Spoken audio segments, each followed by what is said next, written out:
Hi there. My name's Jason. Welcome to MicroCinema 4K. We do the highest quality live stream microscopy in the world, at least as far as I know.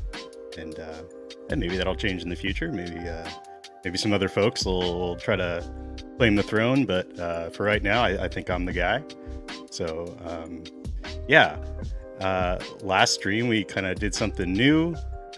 Basically, I started doing this. Started talking to people at the beginning of the stream, and so we're gonna continue that. We'll talk a little bit about the samples that I have today, and then we'll also talk about this slide. Hey, I did it the right pointed the right way the first time. So I kind of came up with like a format for the show. Or at least kind of the beginnings of a format. So basically, we'll start with the introduction here. I'll talk about the samples that I have today.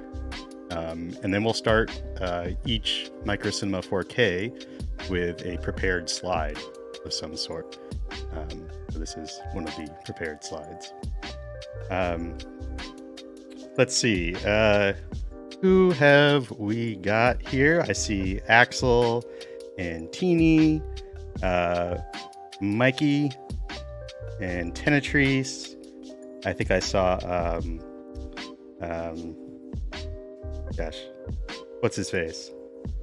Yeah, Trick Track's in here too. So I remembered your real name. I just didn't want to say it. Didn't want to put you on blast.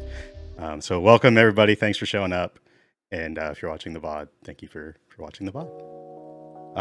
Okay, so today I went out to the Santa Cruz Mountains. Just did a quick little sample trip. I actually collected from a little pond that I've never collected from before. And it was they were on the shore of the pond. There were all these little frogs, and like as I walked towards the shore, like they would just like in a swarm all jump into the water. And I actually, let's see, do I have the, yeah, here we go. So this is the sample jar that I collected. I actually really do like these kind of smaller ones here.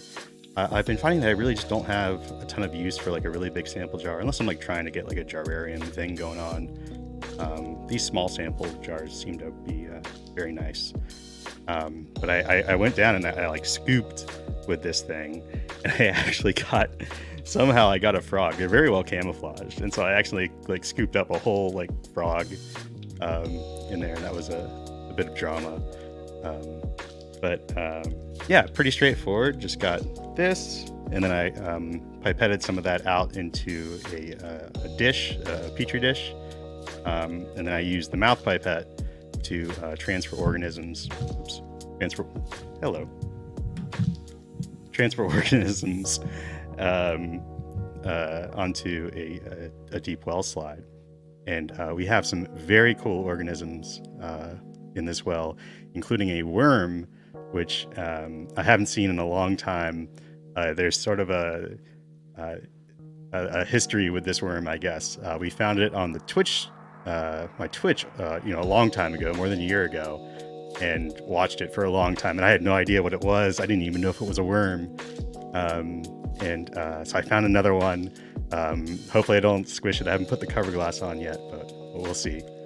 And then the other thing I did, anytime I'm up in the Santa Cruz Mountains, I always collect a little bit of tree moss, and that tree moss is it is lousy with tardigrades. I mean, I think I collected, I don't have the moss with me.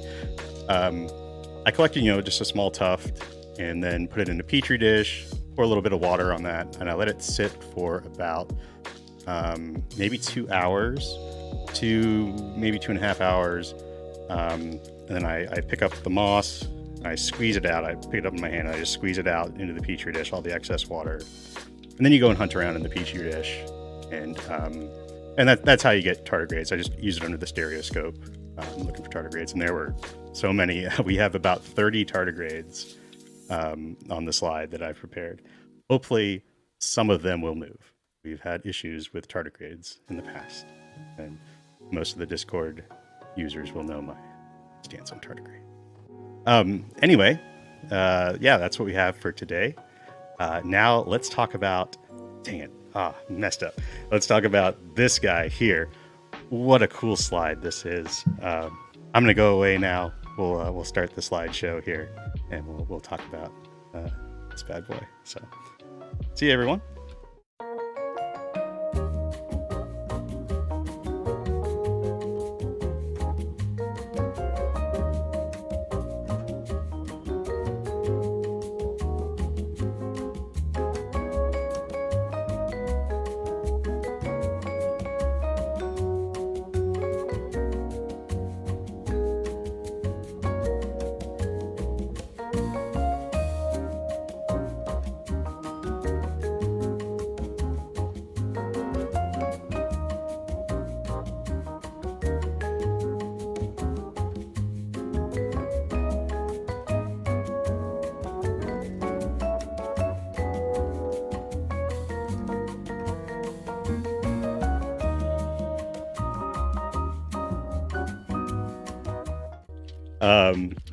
Okay, so yeah, let's talk about this again. I guess we'll just cut this out in the VOD. All right, we'll do a quick run through of what we're looking at here. So yeah, this is a flatfish called a plaice, and we're seeing. Basically, it's in the middle of its metamorphosis here. So flatfishes start their lives with kind of one eye on each side of the body, and then over time, one eye migrates to the other side, and the fish kind of flattens out and becomes a flatfish. You know, it's the kind of fish that lays flat on the sea floor or the lake bed, what have you.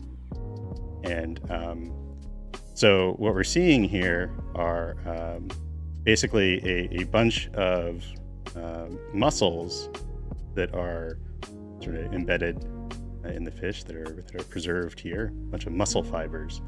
And muscle fibers are birefringent, and so they will, when the polarized light comes up through the fish, it gets twisted kind of by these muscle fibers.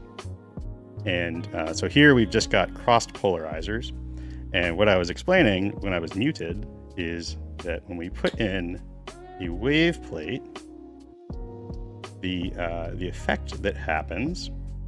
Now the wave plate changes the polarization of the light, but the effect that we get is that you can see, like, on the left side and on the right side, we have kind of these same muscle shapes.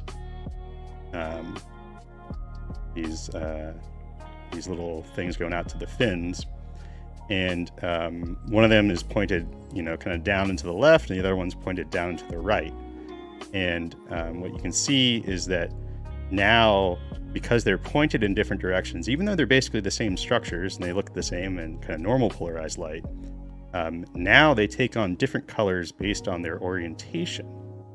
And so that's why we add wave plates into polarized light microscopes, is that we get that insight into the direction, you know, of the polarized features, the polarizing features.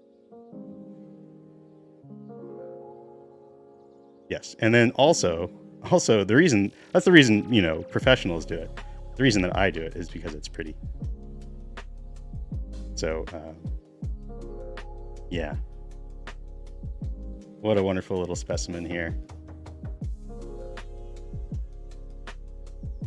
Okay. Well, oh, actually, you know what? One thing I did want to do is, so we're going to go to a real slide. Well, not a real slide, but a live slide. And but what I wanted to do before I do that is we'll put our phase contrast, or not our phase contrast, our differential interference contrast condenser in. And here you go, you can kind of see it in bright field now. We'll turn the ISO down. Smooch. Okay. Polarizer in, and then I got to take the just the basic polarizer out of the top and replace that with the DIC analyzer. Ooh, we get some pretty colors sometimes when we do that. Now this only works, DIC only functions at a magnifications greater than 4x. I wonder if he could make it work in 4x, I don't know. Let's see, let's get that out of the way, and then we'll bump this up a little bit, and now we can see. Nice. Where's light? It's a little funky. What's going on today? Let's see.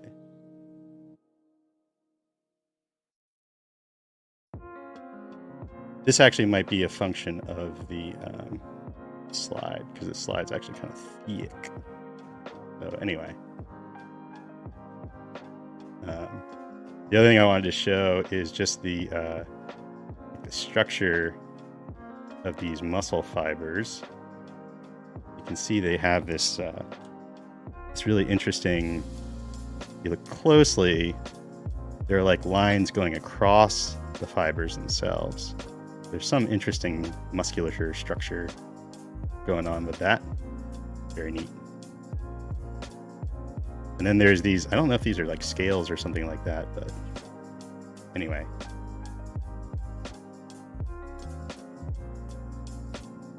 Okay, so anyway, we'll leave this guy staring at you here. And what I'm gonna do is just grab the slide, our first slide out of the humidity chamber.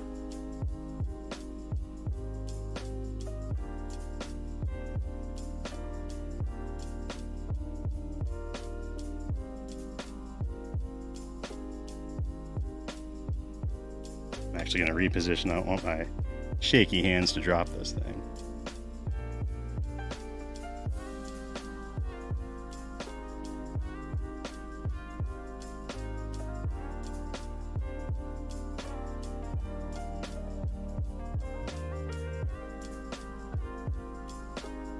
I am seriously on the struggle bus right now.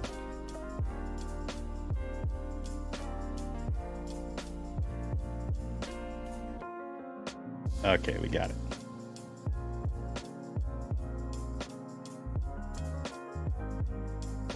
And bear with me for a little bit here. What I'm going to do, since I have some specimens on this slide that are, I really care about, I want to make sure that they're in a safe spot before I drop the cover glass on top of them. So I'm going to look through the stereoscope and just make sure. I'm going to put the cover glass on while I'm looking through the stereoscope.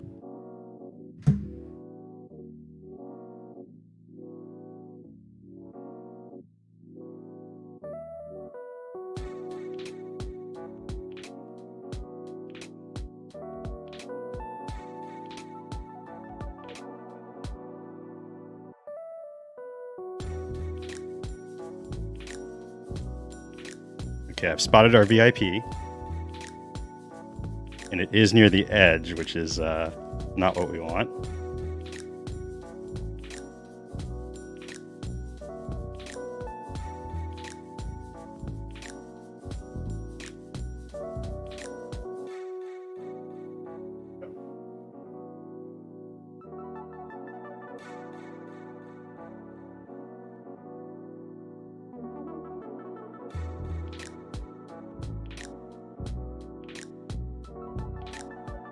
Oh yeah, perfect.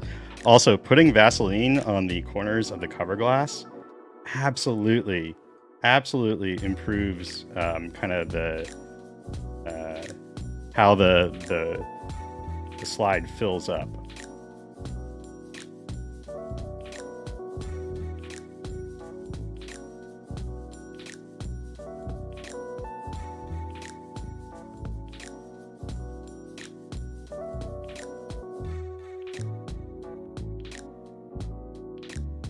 Yeah, oh my goodness, this is so good.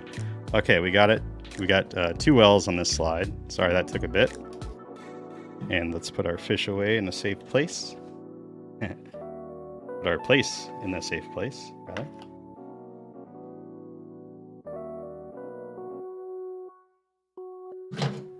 And let's go.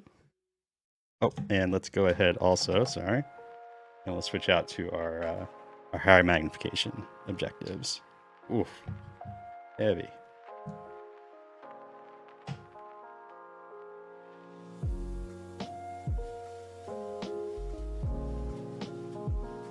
Okay. Theoretically, we will have some stuff.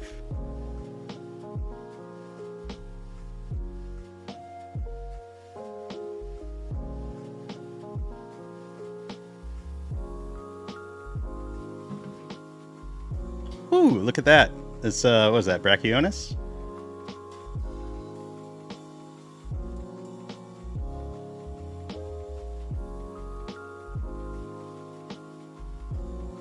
Look at these Rotifers. Oh, and a little ostracod. Yeah, okay, so that was just the other slide that was doing that. This is behaving normally. Look, we got a little water flea. And so, Teeny, I saw your message. I will attempt to find our worm. There it is! There's our worm! My favorite worm. Get it! Alright, it's kind of in the shadows right now. Let's see if it'll... it's very motile. So we will certainly see it move on. But this is a creature that when I first saw this, when I saw it for the first time, I had absolutely no idea what I was looking at. I wasn't sure if it was a ciliate or what. And it's actually, while we're here, maybe. Wow, look at this. We got rotifers and everything. Let's see, this thing's kind of just chilling in here. Come on out, buddy. I think it's maybe kind of trying to squeeze through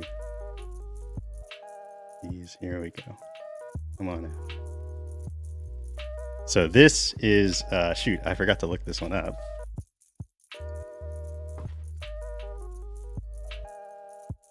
Yeah, this is, I believe, anyway, Typhloplana viridis. Or wait. No, Typhloplana viridata. It is a tough name. Yeah, it is a worm. I think it doesn't actually have like eye spots at all. And yeah, it has endosymbiotic algae. We can actually, let's see, maybe go to Brightfield for this.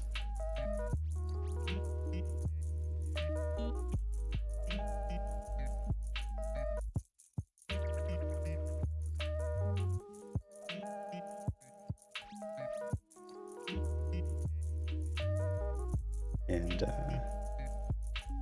yeah, check it out.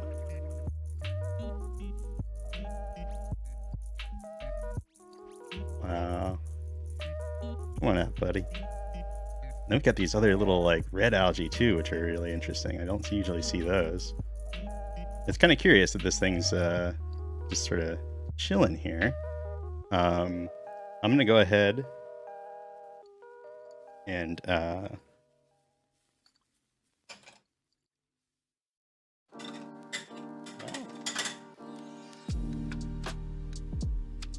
going to put a little water on the edge of the cover glass, and we'll see if it kind of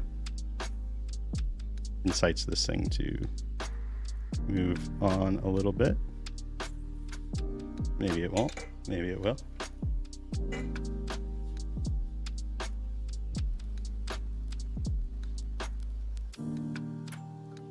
It seems to be quite content here. Let's see, we could go to, we get it in dark field.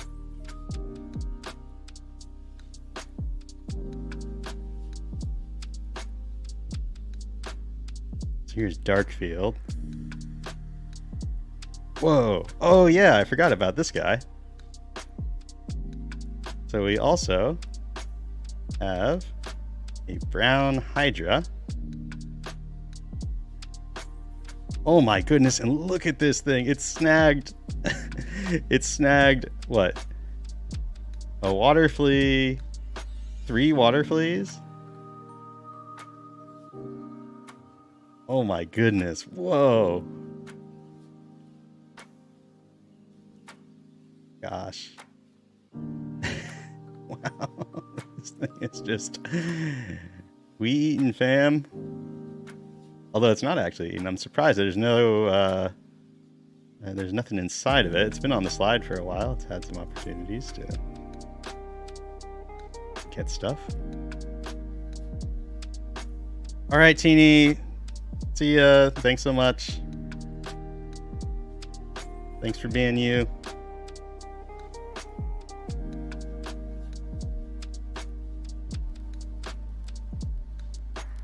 Sorry, we kind of scuffed the takeoff here, but now we're doing good.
Actually not the 4Dix that I use. Hey, look, it's Vaginicola.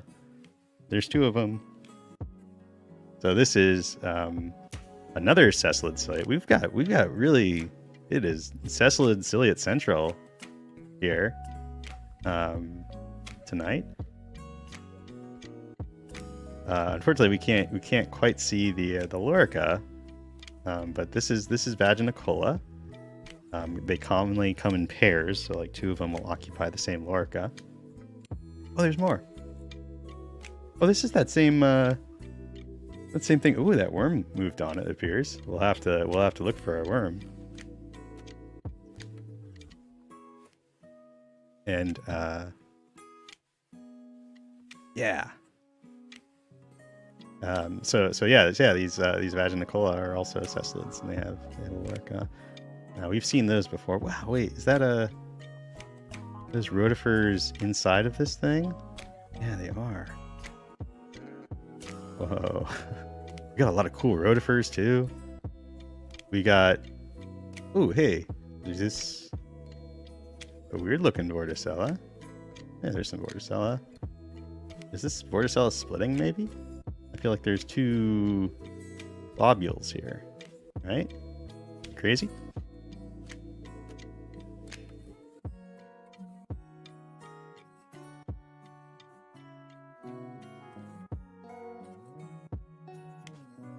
Wait, no. Okay.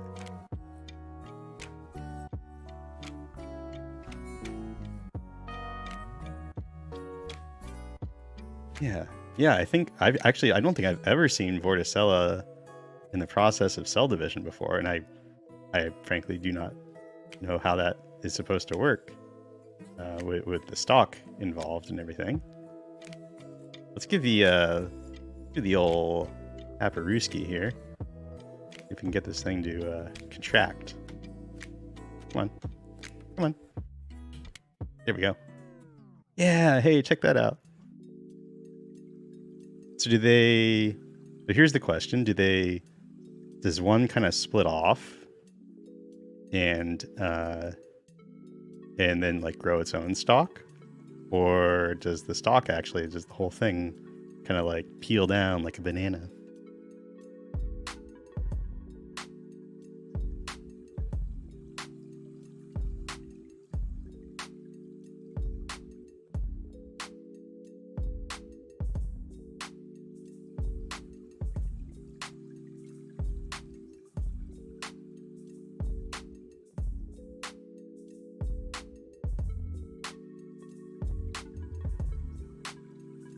Where's that worm at? Oh, hey, look, this is this guy's all buried in here. This is a ciliate. What's the name of this one? It's a very large ciliate that likes to eat like Spirogyra and stuff. I'm blanking on the name. It'll come to me. I do recall pipetting that little duder up.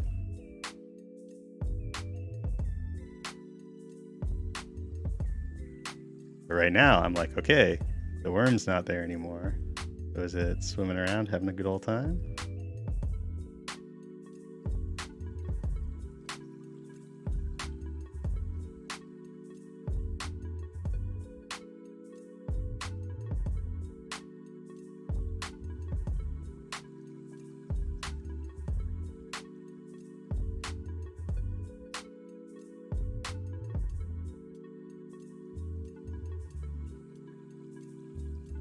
Where is it at?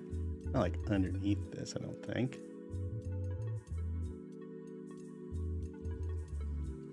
Oh, there's a nice desmid. I guess it's a closterium.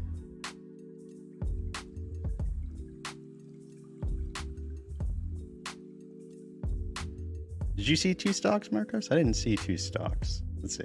Wait, we're over down here. Where was that thing?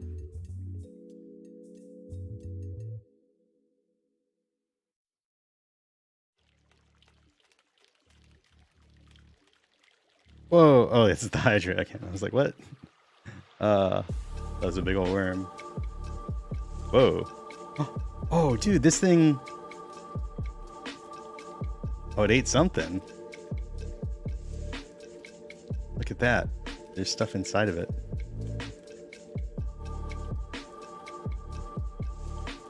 Is that thing still alive? Is that like a little Vorticella? Okay. Hold on. So it was there. Brachionis. Go to the 10x here.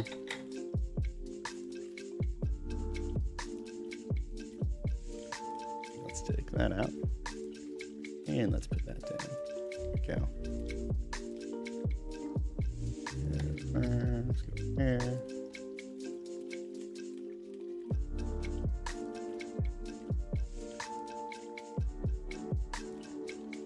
Do a little bit of low mag. Take it all in. Ooh, we got another little flatworm there. That's a cutie pie. Look how small it is.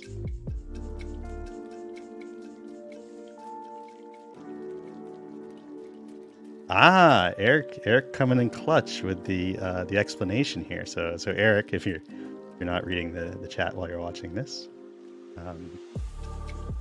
Eric says the daughter ciliate grows into a telotroch, which is a free-swimming version. When it is ready, it breaks off, swims for a while, finds a new place to settle, and then it grows a stalk. Thank you, Eric. That is our mystery about Vorticella division. Now, where the heck is our worm?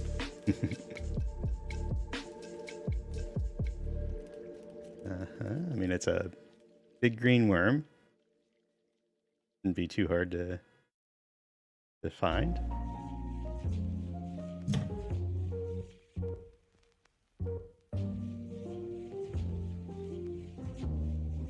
And sometimes, you know, these things, they find a way. They find a way to hide from you.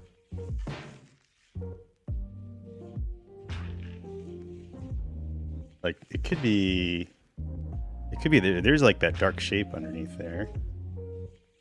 But no, I don't think that's anything.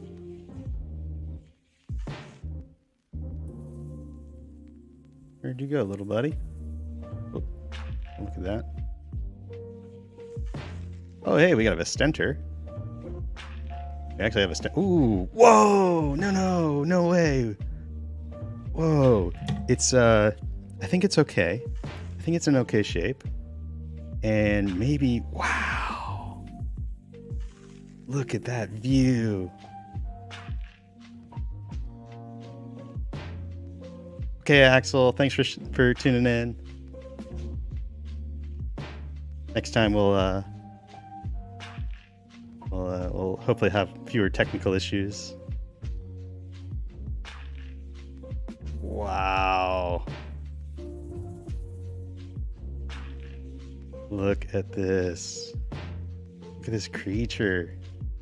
What's going on inside of it? Are they eggs? Are they... They kind of look like eggs.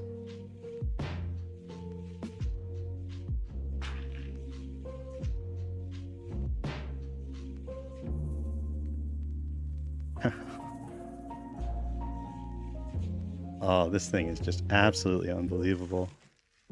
Oh, look, you can see some, look at those. Look at those, like, those little pores there. Those seem important. You can see some like cilia beating in those pores. And just all this endosymbiotic algae.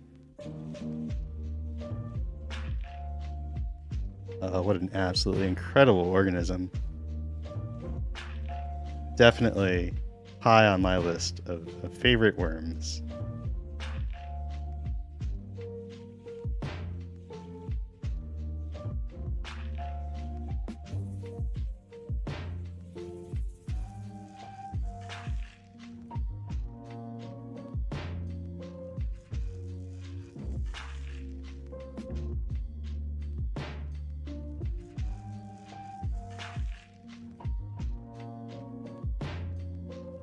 Wow. Oh, this is too cool. So let's actually, while we're here, yeah, we can do it.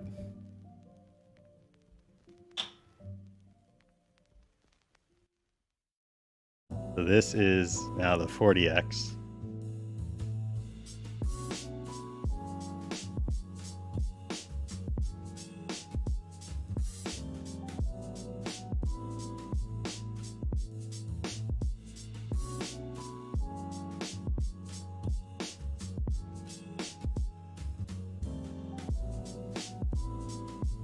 Wow.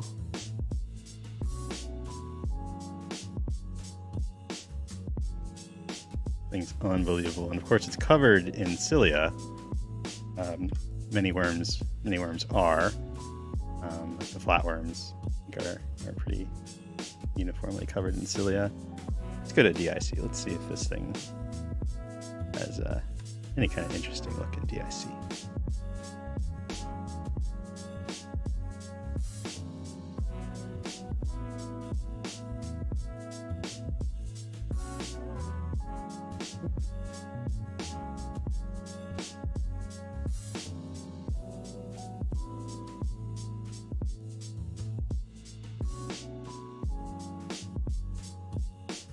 There we go.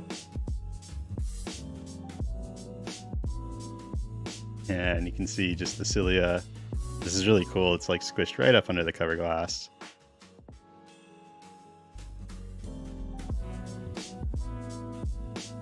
Wow.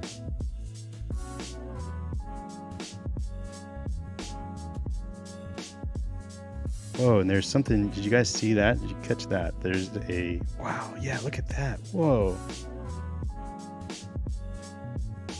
Oh, is that a mouth? Do these things have mouths? Do they need a mouth? Oh, whoa. Yeah, that's got to be a... Right? And then what are... Wow, the anatomy of this thing is just absolutely fascinating.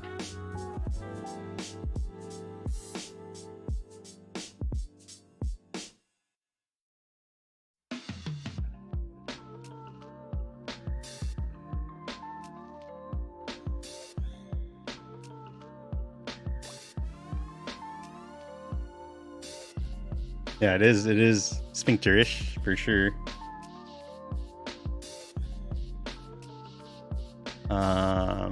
You know, I have no idea what to expect when I do this. But here and we're gonna get set up for polarized light.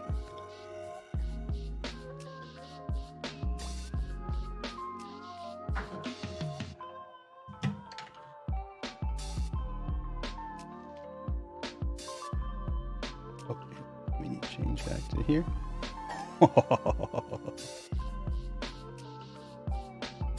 Yeah. Yeah.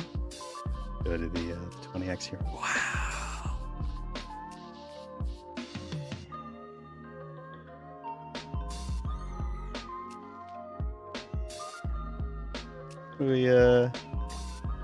How we feeling? How are we feeling about the wonderful sparkly worm? Are we enjoying? Is this cool? Do we believe that this is a cool imagery here? Damn.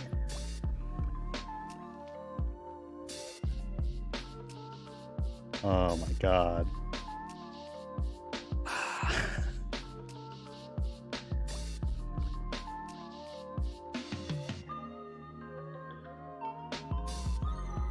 This is just so beautiful.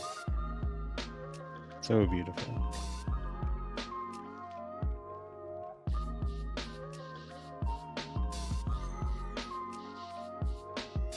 I don't know if you guys are aware, but I love polarized light microscopy.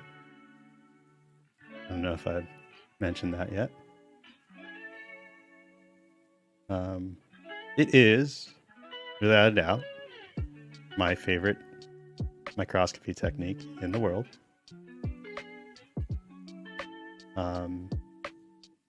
Smiles per gallon, honestly. Wow. Oh, this thing is, it's really interesting because that worm was just sort of chilling over there, not really moving too much.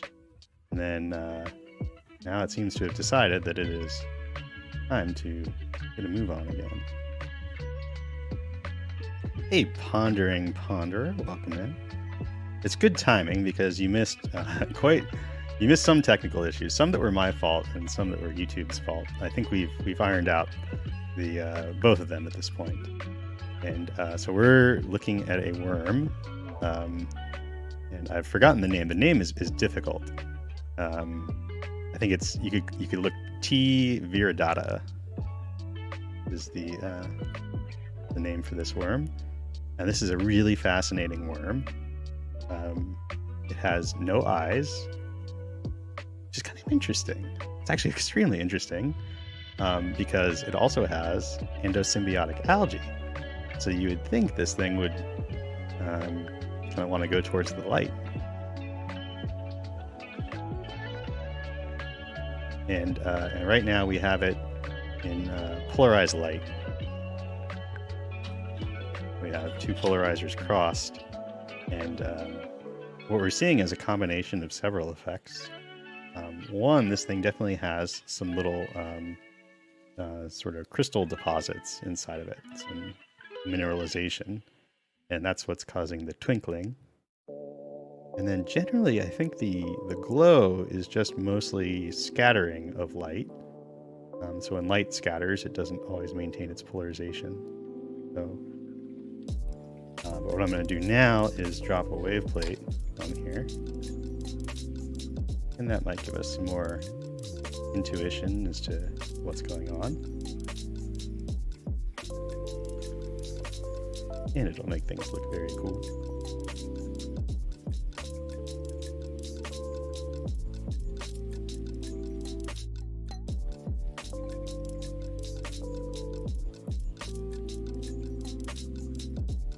So yeah, I think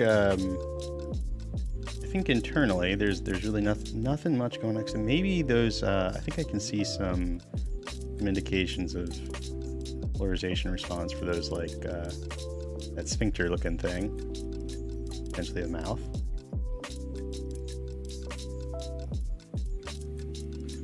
Yeah, this is a wonderful technique. Polarized light microscopy is my favorite technique.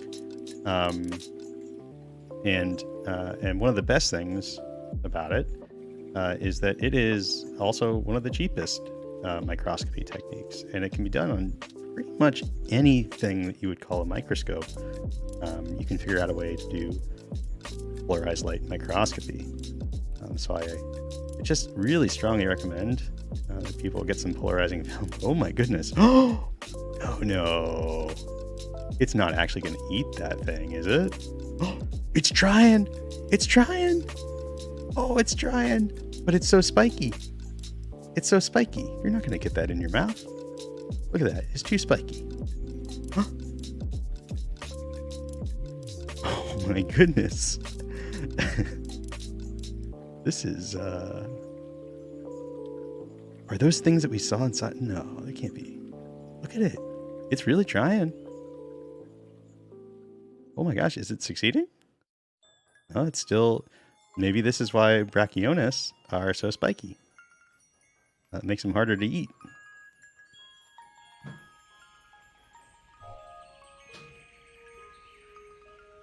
Look at it. Oh, it's absolutely making... Oh my god. Did it... Oh.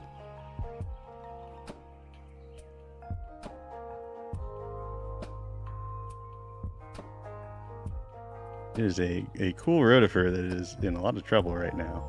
Yeah, this thing is absolutely trying to chow down on this rotifer. But it is not succeeding. Look at it. It's really like, yeah, angling in on it. It's like, okay. Oh, it appears to have maybe survived, or maybe it's just coming in for another angle here.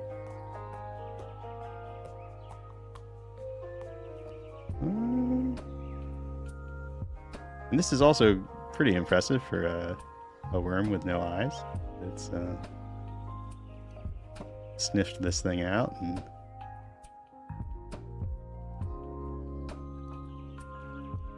working on it.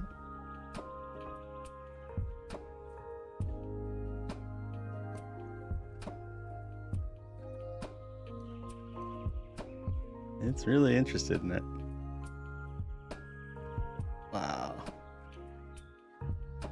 Also, these Brachionis do look cool in polarized light as well, as do all these Cladocerans and everything. Everything looks... Well, not everything. Very many things look very cool in polarized light.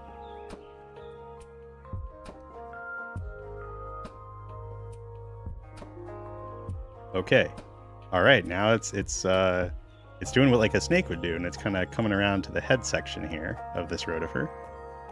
Now the head is also spiky, but maybe not quite as spiky. Yeah, look at that. That's a big rotifer too, compared to the size of the worm. I wonder if it's actually like trying to chew it, like actually crack it or something. I'm kind of like trying to figure out like what technique should I go to here. I try to get back to DIC real quick? I just slid this in there. I think I could go quick.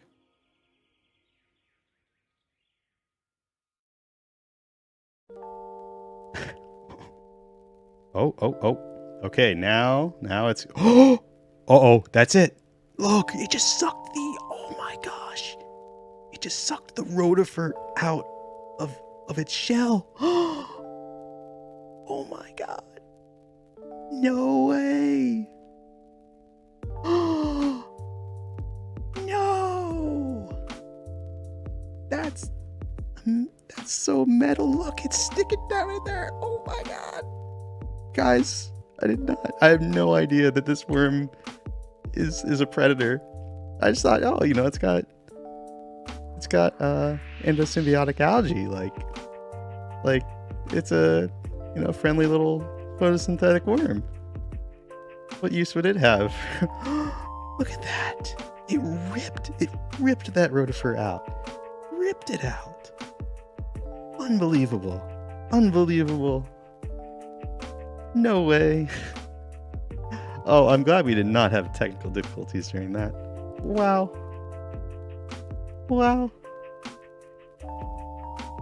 It straight up yoinked that thing right out of its shell. There's nothing left.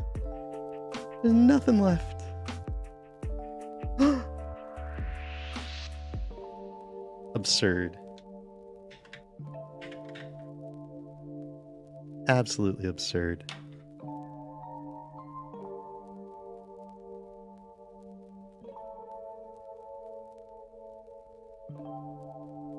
Okay, I'm gonna go back to DIC. Wow. Oh my goodness.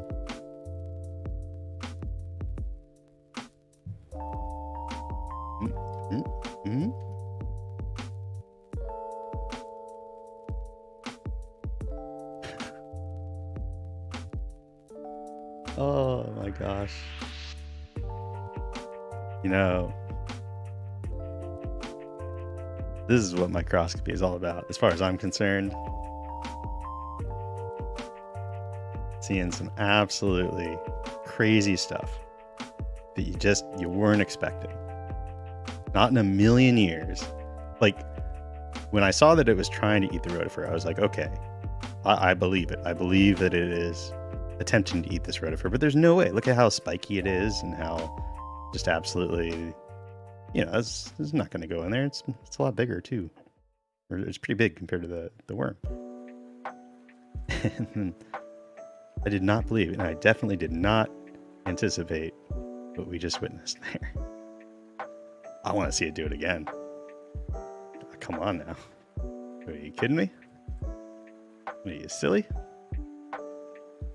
Wow, I wonder, you know, I mean, the way that it was sort of sticking its mouth bits down into this rotifer makes me kind of wonder, like, is this thing actually like a specialist for Brachionis? Is it really designed as a predator to go after these things? So we know what that sphincter thing is now, for sure. Look at that. Yeah, look at it. It is like, wow. There's another one. There's a lot of Brachionis on this slide, I'll tell you that much. Unbelievable.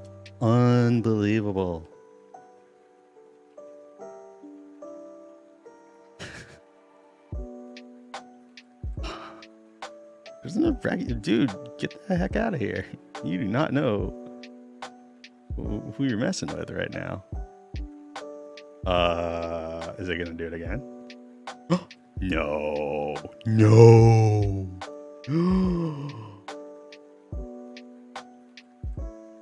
Look, it grabs it. It seems to adhere to it. Am I crazy? Or is it actually got it like... Oh my gosh. Okay. Maybe not. I mean, it just ate. Maybe it's not hungry anymore.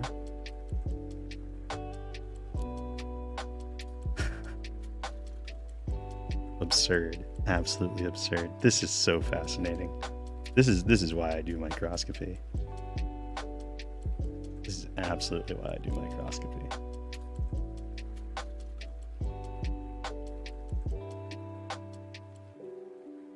Oh my gosh, it's gonna eat this little one. Are you kidding me? Look at this.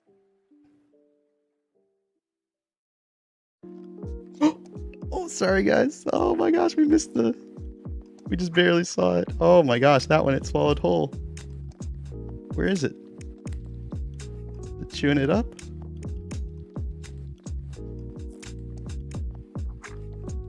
I thought we had time.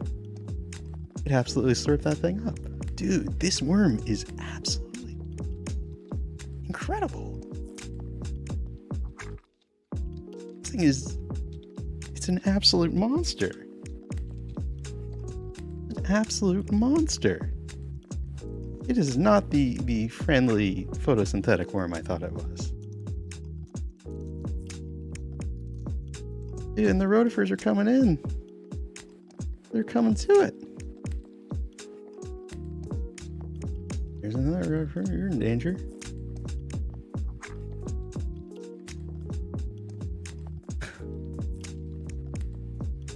Huh? Okay. Oh, I'm just so interested. I'm so curious as to like what's for like sensory. Like how does this thing know when it's next to a rotifer? You know? Does it taste it? Does it smell it? Doesn't have eyes. Doesn't see it.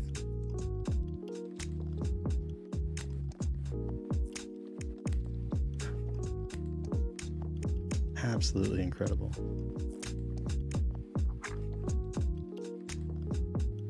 Oh, hey. These Mallomonas are in danger. Hopefully you guys can see like why when I first saw this thing way back when, I had really no idea like what it was. It's just such a strange organism, and without the eyes, it's hard to like pin it as a worm.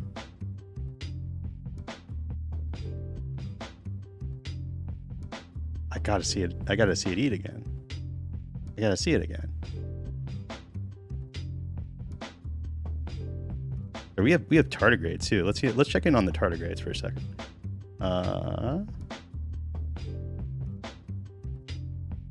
Let's see. Oh, look. There's a tardigrade. It's barely moving. Yeah.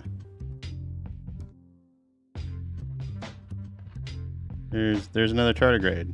Not moving at all. How about that? Now let's check in on this worm. Hopefully we didn't completely lose it. There we go. This worm, which is doing unspeakable things to rotifers. That's an interesting organ. Wow, look at the view on this thing, actually. Oh, we can get the 40x on this.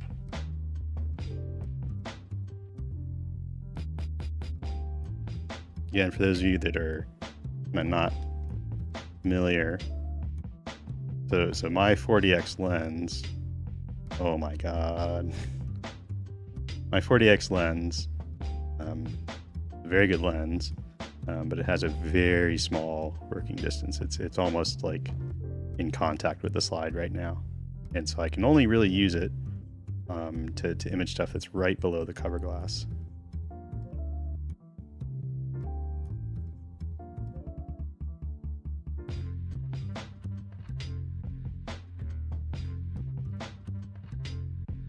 But when stuff is right below the cover glass, it is very cool to use.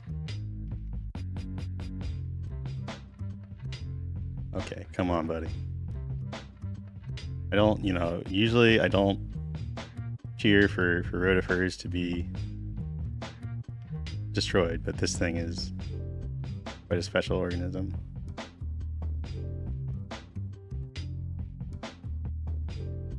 Wow. And the rotifer is very special too.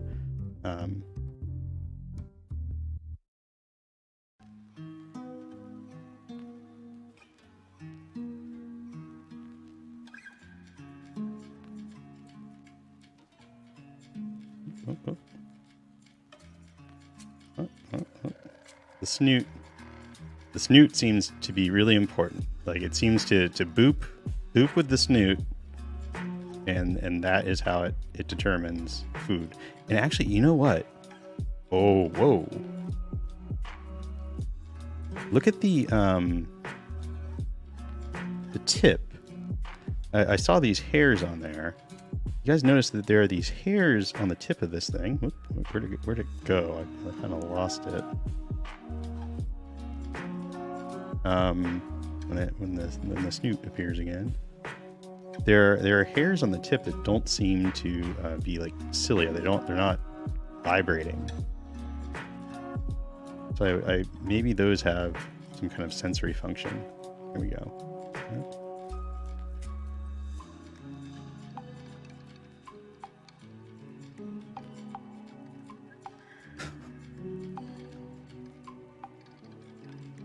I cannot believe. Oh. It seems, you know, tentative as far as its next meal.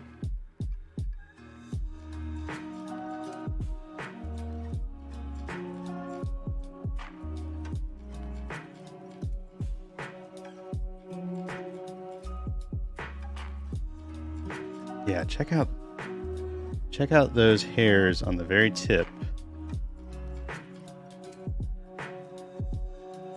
I bet it can actuate, you know, because we saw it looked like it almost was like sticking on to things. And I wonder if it can, you know, sort of like actuate those hairs and sort of grab stuff with them. Maybe that's the method of adhesion.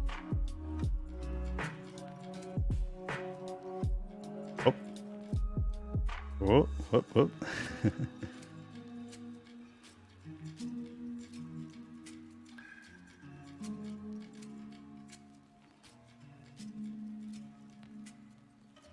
Maybe you can even feel like the swirls of a nearby rotifer.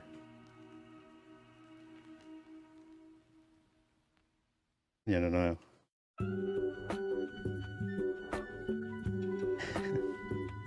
Okay, I know like as soon as we go away from this thing, it's going to start doing something cool again. I really don't want to leave it.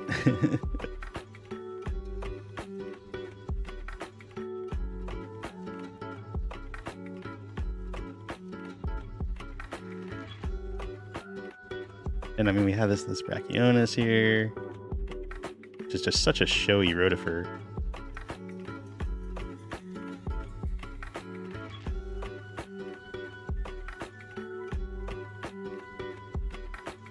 And that one, I don't know what that one's called. Okay, is it happening again? Is it happening again?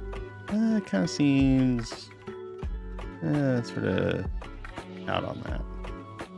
Also, check out the tail on these Brachionis, or the foot rather, I guess is the proper term. Really an interesting foot as far as rotifers go. Very, very chunky. A lot of stuff going on inside of there. Look at that. And of course in DIC you can really see kind of like the muscle actuations and stuff. Uh-oh. Ooh.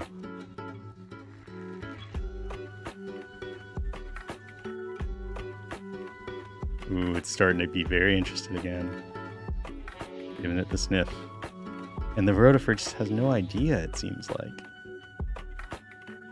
It's just chilling there.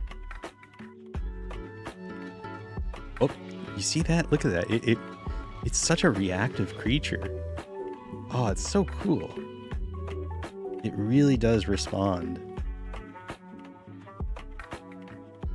Really responds to stimuli. Wow. What an intriguing observation, Jason.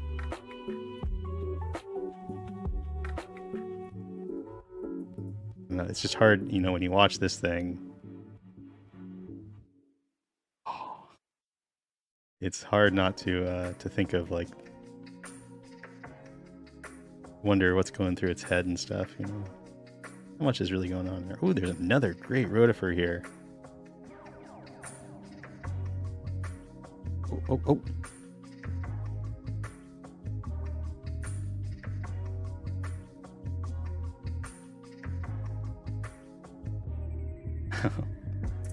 I mean, we just got rotifers for days. Look at all these. I'm sorry. If anybody, I don't know, is anybody watching right now, like getting like ultra mega bored of the worm and wants me to move on to some other stuff, perhaps some tardigrades, anything like that? I don't want to like completely bore people, but like also watching this worm snap up rotifers has been something interesting as well.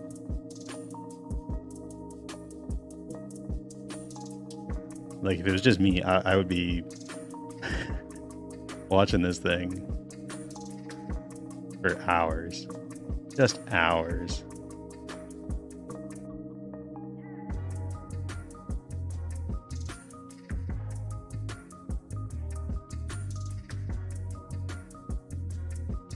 All right, we got people saying they want to see it eat another roti. I do not need to be convinced. Andy, you missed this thing eating 2 rotifers. In fact, do you see this Brachionis shell that is sitting right next to this worm suspiciously? That Brachionis shell did not start the stream empty. I will tell you that much. We saw something pretty incredible. Pretty incredible. And it likes these little rotifers too.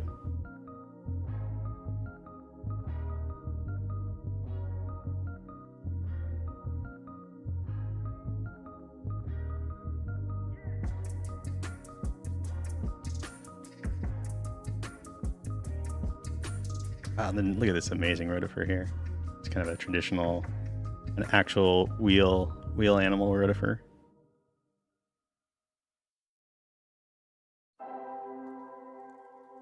I want to, just as a caution here, I'm going to add a little bit of water to the slide.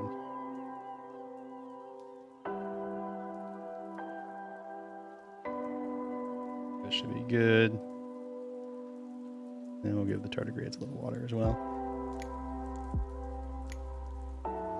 Just to make sure nobody's getting squished or anything like that. The worm is looking a little chubby, a little squishified.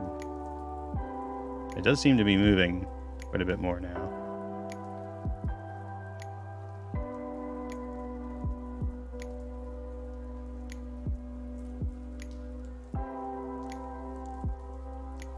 Oh. Anytime this thing gets close to a rotifer.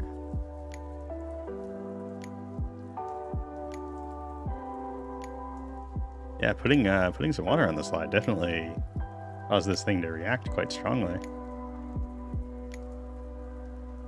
Is it gonna? It looks like it's on the move now. Yeah.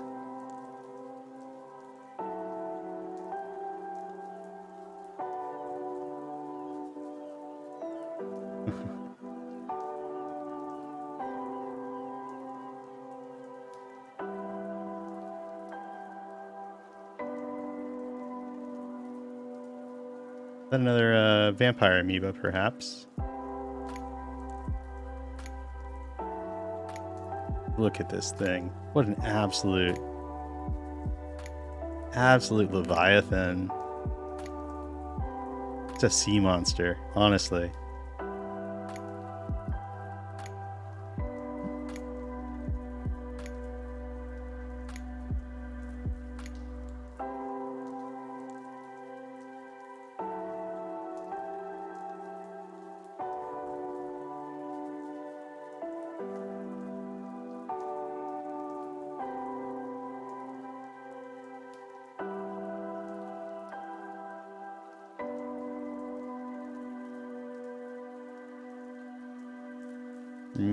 Tremendous creature. I really hope I don't forget to put this slide. Oh, here's our Hydra. again. Bundled up there. These things are so cool too when you see them under the stereoscope. They have like an interesting kind of twist to their body. And they're just like these little kind of like torpedoes that just swim around quite quickly. And yeah, just really, really fascinating organisms to observe.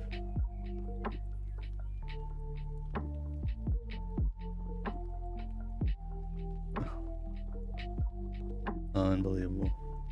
Unbelievable. Definitely some of the coolest footage we've ever captured live on MicroCinema 4K. That's for sure.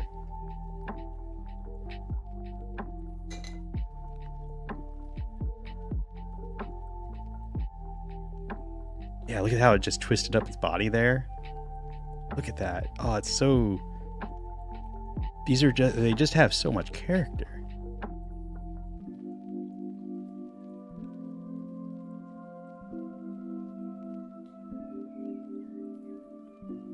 Okay, we'll leave the worm for now. Because it seems to have swum, you know, maybe I made a mistake. I don't think I did though. I think it was good. It seems to be a lot more active now that it's now that I put that water on the cover glass. So maybe it was just kind of getting squished a little bit. So we'll leave the worm for now, and we'll kind of go back through. We'll just see what we want to look at. Yeah, look at this guy that got squished.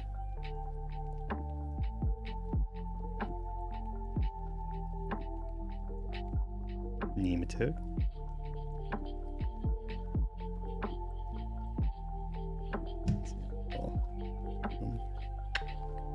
That down a little bit.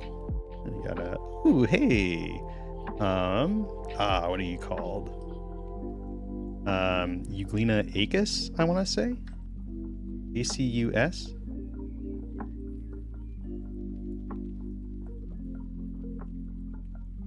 These are the straight and rigid Euglenids with the wonderful little snoot. They remind me of pipefish, actually.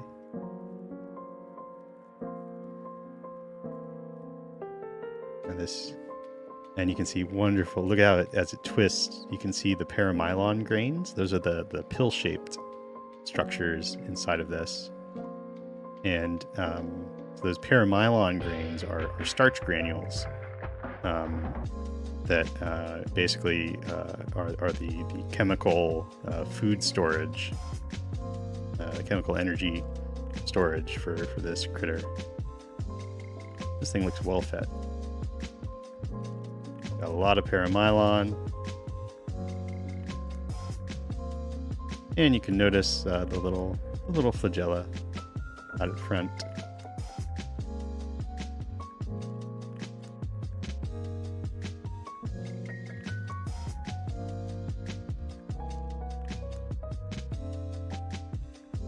Really cool. Cool little critter. I really love Euglenids. I think they have so much incredible variation. And they're so much fun to watch. They're just beautiful. They're beautiful organisms. I don't know what else to say. I'm actually very curious now that we're here. Does this thing look interesting under polarized light? We can go to, sorry for the solar flare here. Let's take that out. ISO way down.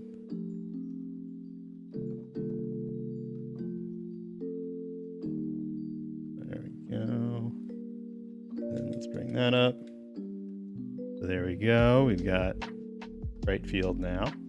Wow. And they really do look pretty. This thing, it looks a little foggy because this thing's so deep right now on the slide. So we're getting a bit of spherical aberration.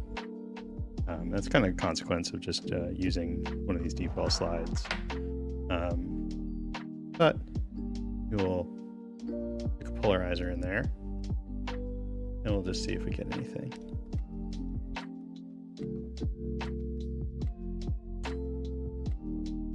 Interesting. Seems like the answer is kind of no. I was expecting the starch grains to have a stronger polarization response. Yeah, Andy. How about that, huh? How about that? Oh, there they are. Oh, yes. Okay. Oh, look at that. It just needed to be oriented in the right way. Oh my gosh. Okay, hold on. Oh, I'm an idiot too. I have the... Okay, we're good. We're all good. Everybody calm down. Stay calm. Calmer than you are. Oh, this cladoceran is obscuring our view of this incredible Euglena here. Turn that down. Yeah, wow, look at those. Oh, this is so cool. Oh, hey, look, it's our little buddy. You better not eat my Euglena, okay? You've eaten a lot of our Rotifer friends, and you do look amazing in polarized light, I will not lie. But please do not eat my little Euglena buddy. Yeah, absolutely. Pondering, you really should get some polarizing film. Again, anybody with a microscope can do polarized light microscopy. It is a really fundamentally interesting technique, and it can deliver very striking results.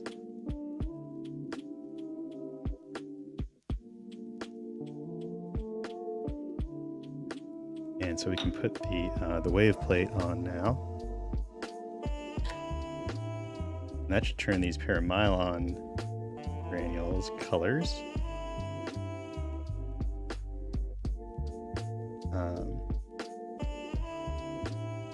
Now we're kind of getting it's hard to image when you've got a big old worm over your Euglena here. See if this Euglena can kind of cruise out of the way here, but you can see those paramylon granules turning a nice blue.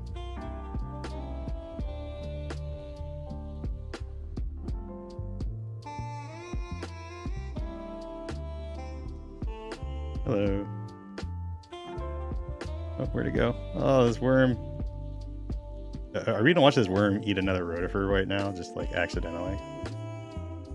I don't think it'll eat the cladoceran.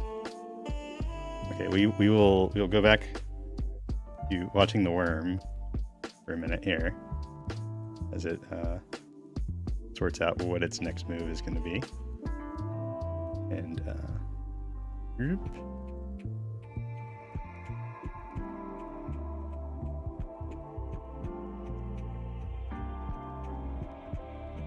yeah, and Andy, you know, one thing I'm not haven't found yet is like, you know, like where can I get really good polarizers for cheap? Is this worm actually spinning sorry, is this actually happening? I think this worm is cocooning itself right now. I did not notice that until there's our... Is that... Or is it just... There's just stuff here? It really looks like it's like cocooning. Like a cyst or something. I don't know. Well, unfortunately, our Euglena, see it right there. It's just it's under quite a lot of debris and everything, so I can only barely make out the image of it. We were watching before. Yeah, this is... I'm not making that up, right? Like, there's something around this worm. Seems to be kind of nestled into a little mucus pocket or something. I don't know. Hey, there's our Euglena.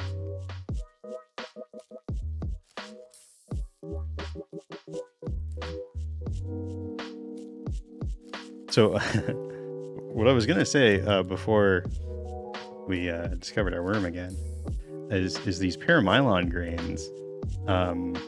They have a really interesting polarization response, which tells us something about the molecule itself, like the actual atoms that compose it.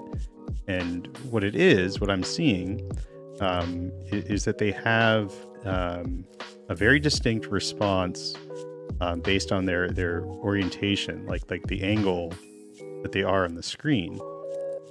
You see, when it turns this way, they get real bright.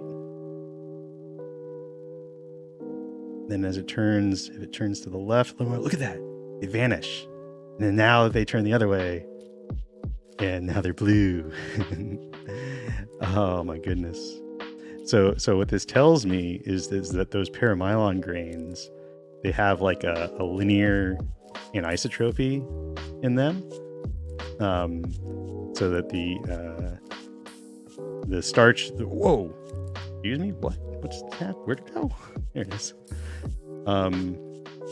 The grains themselves are almost acting like little wave plates. Wow,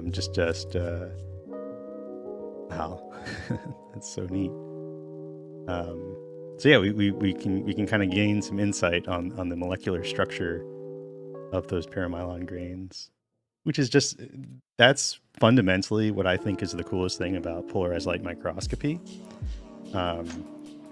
Is that you really get these like deep fundamental insights on the molecular composition of certain things. Yeah, you just, wow, look at that. You just don't get that with any other technique. DIC, it kind of squelches this like really strong response.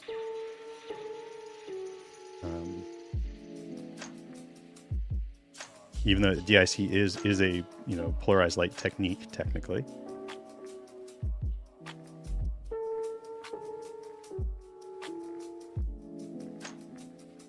Gosh.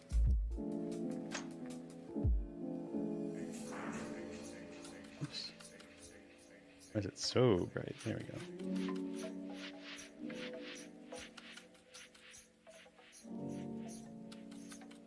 Go here.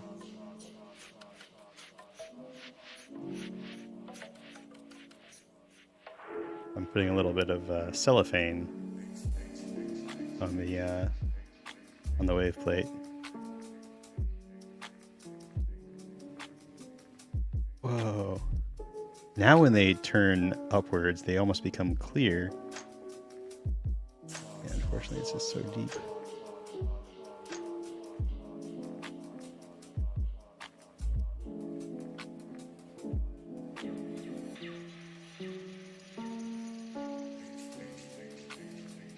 Really want to see if I can get dark field polarized light going.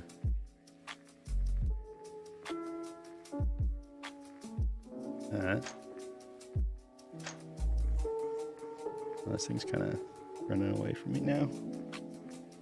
That. Okay, we'll move on to something else. I don't know.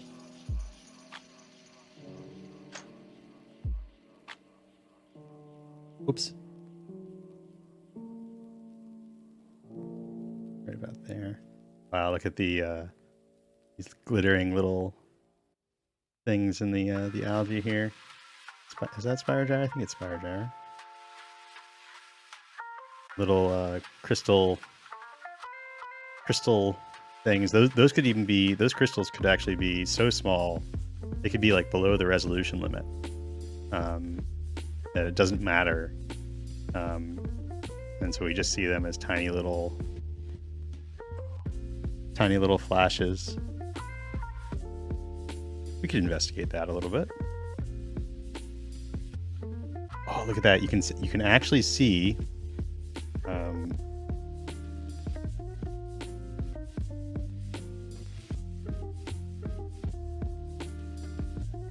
the airy disc. You can see that these flash. Oops. Yeah. Oh, you can see it. Yeah. So you guys see that there is a bright spot, and then it's actually surrounded by a ring.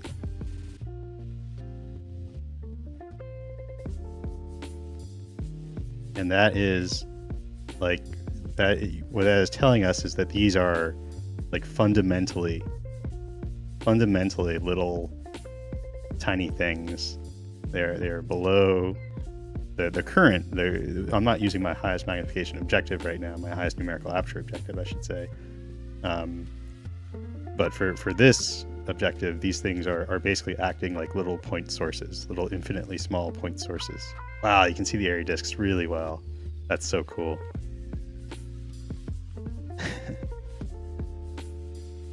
I love optics. I love polarized light. I love microscopy. Everything comes together in such a fabulous way.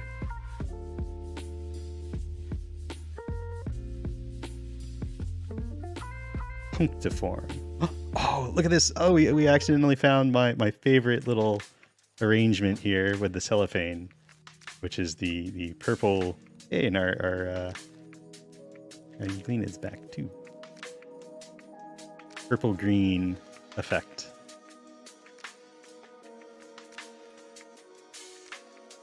Oh, look at that! No. It's such a wonderful, wonderful green. I love this green. It's so beautiful. Turn the other way. If it turns 90 degrees from now, we should see it turn purple. It seems to, I think, oh, did it? Ah, I think this thing lost its flagella. I don't see the flagella anymore. I think it might have, this happens with Euglenids sometimes, unfortunately. The flagella gets knocked off, probably due to one of these larger organisms bumping it around.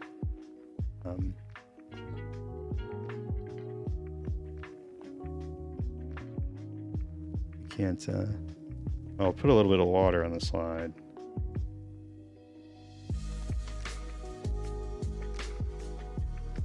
But yeah, unfortunately, that's a shame. I don't have a rotating stage. And I can't really rotate. Theoretically, I could rotate the polarizers, but I can't rotate the top one, unfortunately. So we are stuck here in the green mode. But let's see if we can find something to look at with the or in this state, because this is one of my favorite sort of illumination states here. And this thing is still, look at that, it really is cleared out like a little, well, there's a Brachionis. It's really cleared out a little like spot for itself. Oh, but it's on the move again. On the move again. Whoa. Whoa. No way. Whoa. Wow. Whatever that is extremely birefringent. Probably a little piece of plastic or something.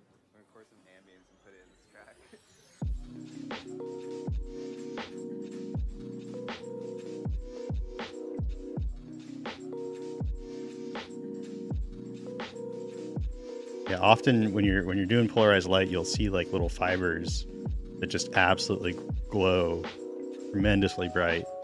And often, wow, this thing is, look at the way it just absolutely sharks around. Yeah, those fibers are typically plastics. Plastics have a very strong polarization response.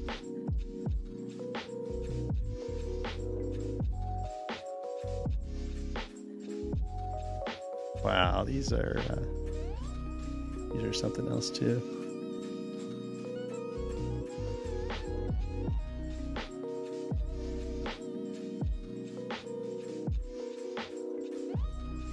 Here's our little cladoceran.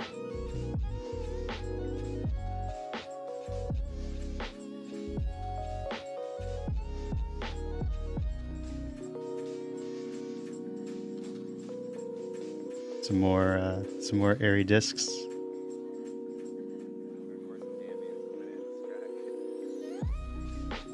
Hey Jesse, thanks so much for tuning in.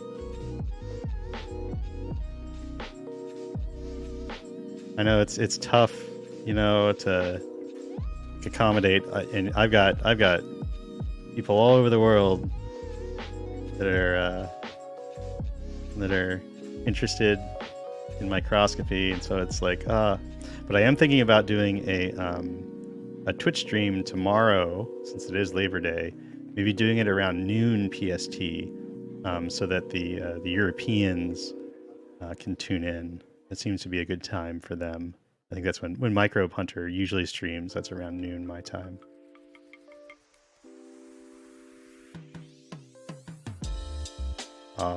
This worm is just this might be one of my favorite micro animals now.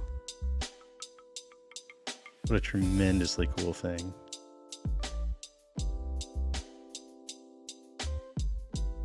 I'll have to clip the Brachionis suction feeding. That was the most wild thing I've ever seen. I've seen a worm or two snap up a rotifer in my time, don't get me wrong, but like that was hardcore.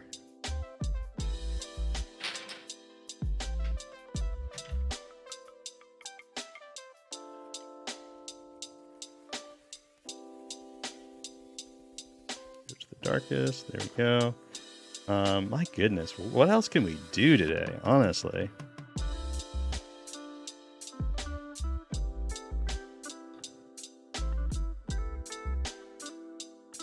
Oh, it's funny, this thing's kind of come back to, this is where we saw it when we very first saw this worm. It was sort of nestled in on this little piece of debris here. So it seems like it's come back to that. Yeah, look at this thing here. Let's turn my ISO way down. Yeah, and I'm at ISO 80, which is crazy, because we have crossed polarizers right now. It should be like extremely dark, and yet the plastic here has such a strong polarization response that it becomes extremely bright. Like, and this isn't actually birefringence here that we're seeing this bright stuff. It's just steering the light, basically, curving the light. But this is legitimate birefringence here of plastic. Some little microplastic there. Everybody's always interested in the microplastics, and actually, that's a good. I guess that's a fair thing that I should like say, right? Which is that you know, one of the other things that you can do with polarized light microscopy. A lot of people seem to be really interested in microplastics. Well, there's probably no better way to hunt microplastics than to cross some polarizers. Here's another one. Cross your polarizers and then just look for the stuff that's extraordinarily bright. Now these things here, these colorful little bits, these look like little minerals, little sediment grains.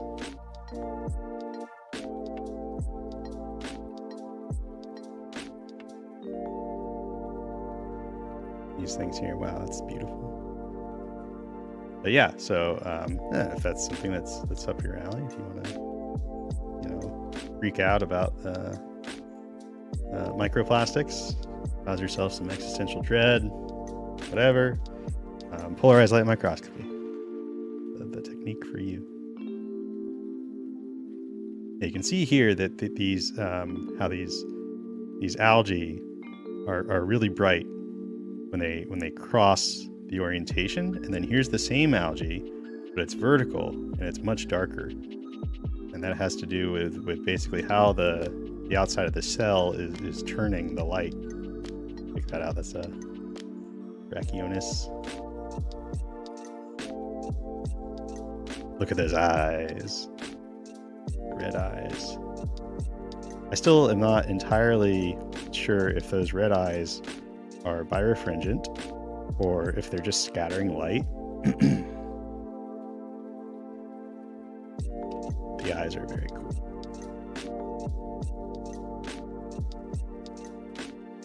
Okay. Oh my gosh, what a slide we've had tonight.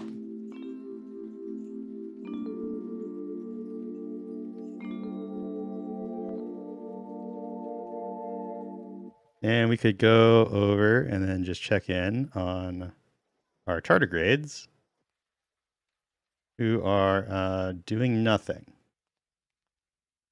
Doing nothing. They do have these rather birefringent stylets. Those are the wishbone structures that glow.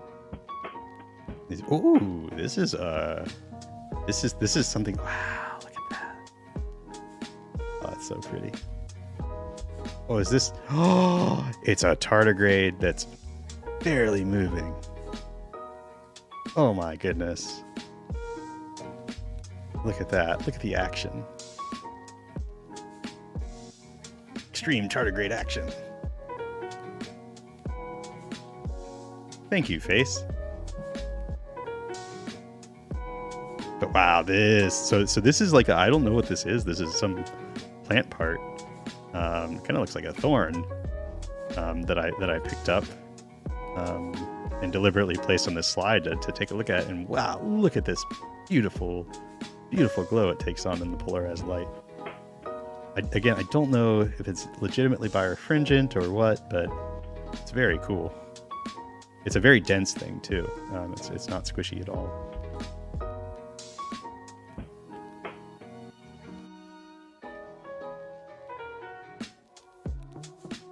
Interesting, Jesse. Yeah, I don't know. As you can tell, I have a wealth of tardigrades. Oh, there's one that's moving. Kind of, slowly. I guess we can put a little water on the slide, see if that stirs them up.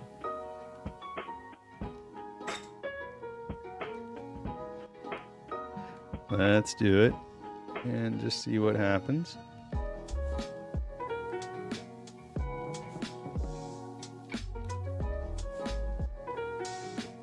But I will tell you that almost every time I find a tardigrade, maybe they'll be moving when I first put them on the slide, but quickly they decide to just stop moving.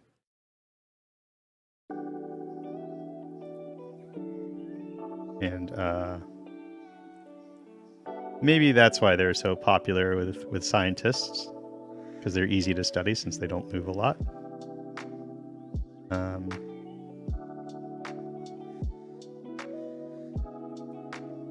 Here we go. So you can see the stylet, that extremely bright thing that is made of a birefringent material. I don't know if that's calcite or something like that. And then you can see their bellies have some like mineralization going on there. But here you go. Here's tardigrade, as promised at the beginning of the stream.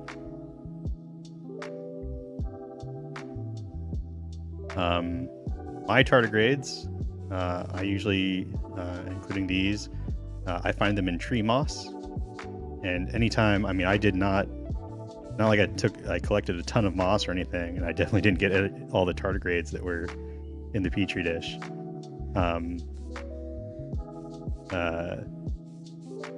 The tree moss that I get out here in California is just absolutely lousy with tardigrades. You do an extraction, and I think there's about 30 tardigrades on this sample in this slide.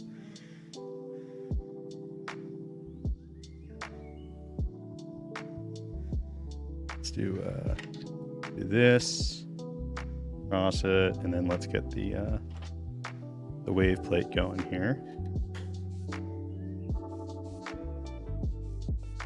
Might kind of brighten up their other features. You can see their beady little eyes.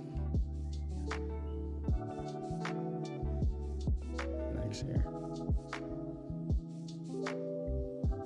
And then you can see here, in this one, you can see it pretty well, are these like muscle tendons. If it moves again, we might be able to get a good view of that. These orange lines that are going down are like muscle fibers. They kind of link. Like there's a real distinct linkage that tardigrades have, like from kind of the head back to each of the limbs.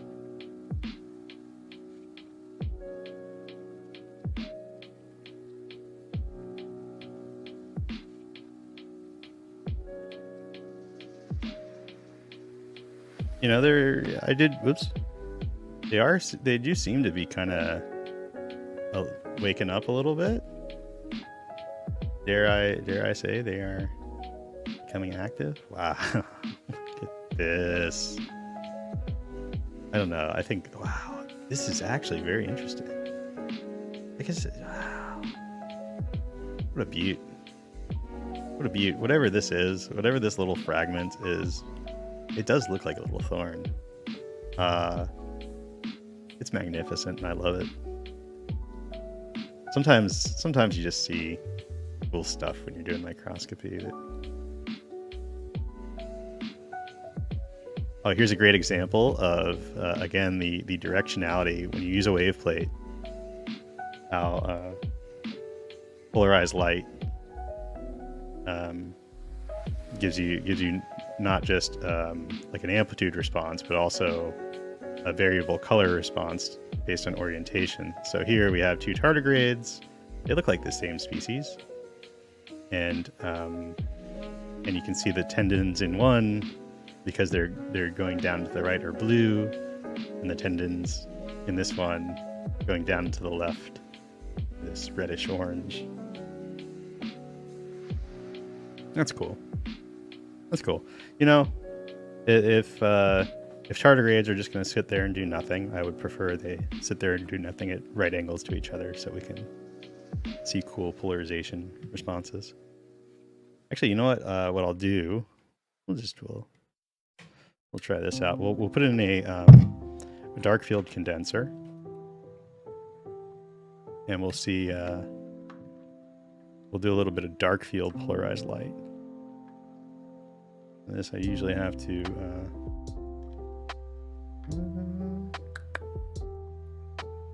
this up a little bit. Yeah. Dark field polarized light is often a really tremendous technique.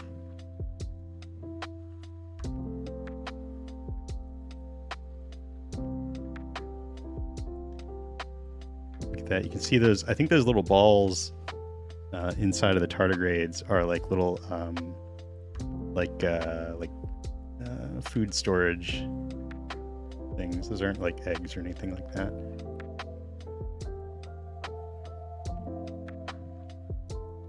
Oh yeah, here's a moving tardigrade again, and then here's our wonderful little cornucopia. There's just so much. It's interesting. These little tardigrades over here seem to be waking up. We can give them a closer look.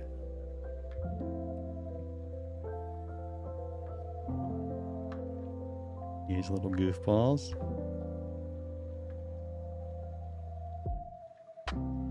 Yeah, I've never, you know, when I was pipetting these up, I didn't notice any like super extra large tardigrades that are likely pregnant or anything like that. They're usually pretty obvious, like when you find a female tardigrade that's got a clutch of eggs, the abdomen's like pretty long.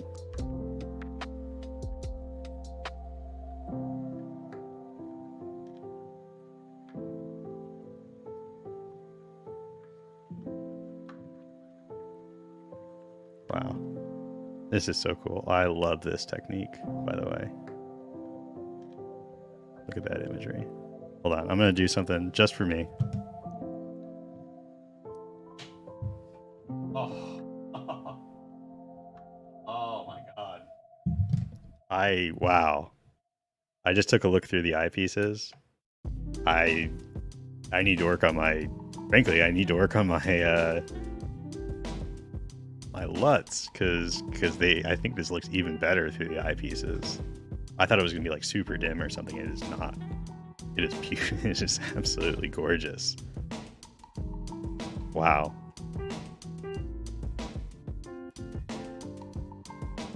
Well, we got some tardigrades moving. They do be moving. Okay.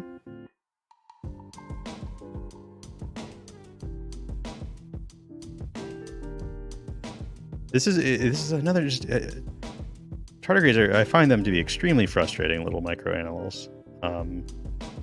Like I have no idea what I did that's caused these things to suddenly wake up.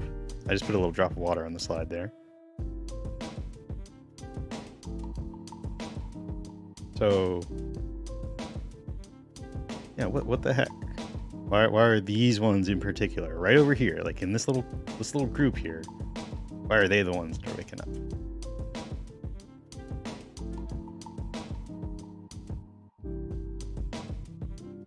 That might be a. I think this one might actually not be a plastic. This might be a little trichome. A little plant trichome. Yeah, I think so. Doesn't. Yeah, this doesn't look like. This doesn't look plasticky. Yeah, this is a trichome. That's cool.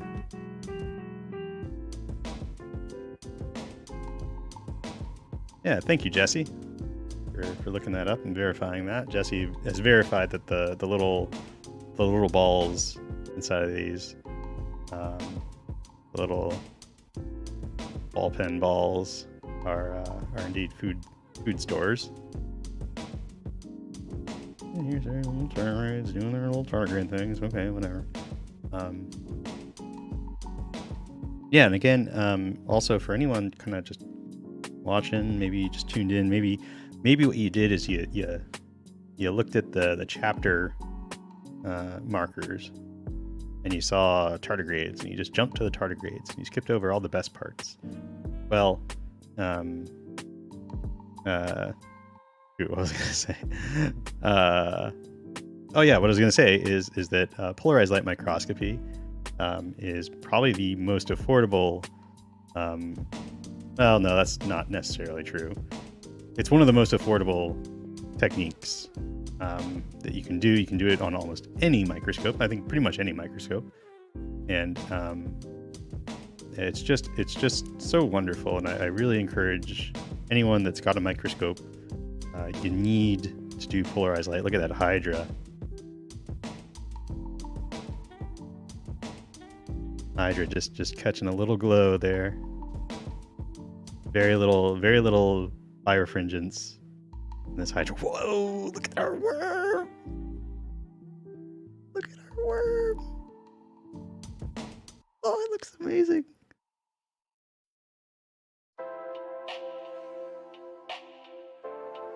Oh, our worm looks incredible.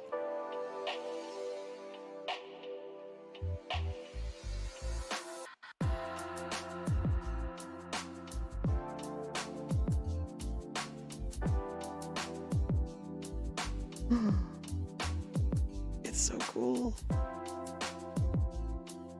It's so cool.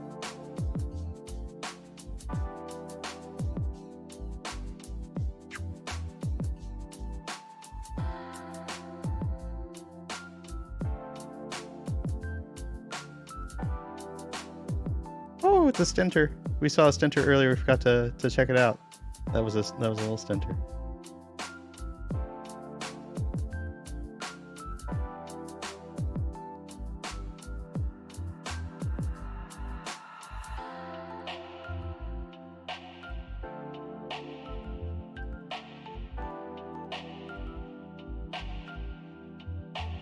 Oh, hey, here's our yeah, so this is our this is a ciliate. It's a very large ciliate. Wow, look at those two. Okay. Gosh, what is the name of this ciliate? Yeah, so it's got the one mouth right up in the front there. And what these things do is they go and they find the end of a Spirogyra, or probably maybe other algae too, and they just start like chomping on it from one end. And that's why this thing's full of all of this green stuff. Little bits of digested algae.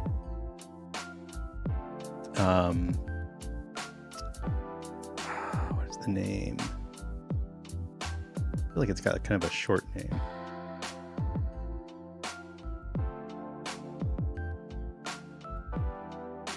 And these can actually get so large that you can see them with the naked eye. Very, very large ciliates, especially when they're in like large numbers. They're pretty easy to like identify. Hey, Mike. Wow, Maryland, it's a little late for you, huh? Thanks for tuning in. This hour. Oh gosh, bothering me that I don't remember the name of this thing. No, it's in Feisner.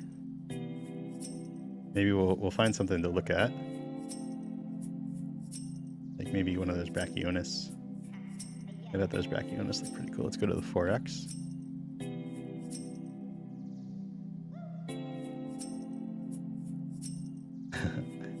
Wow, look at that thing go. Oh, there's another little worm there. It is.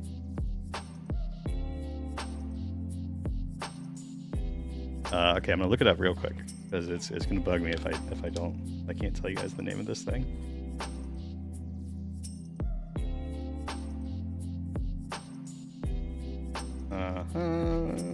Let's see. Turn.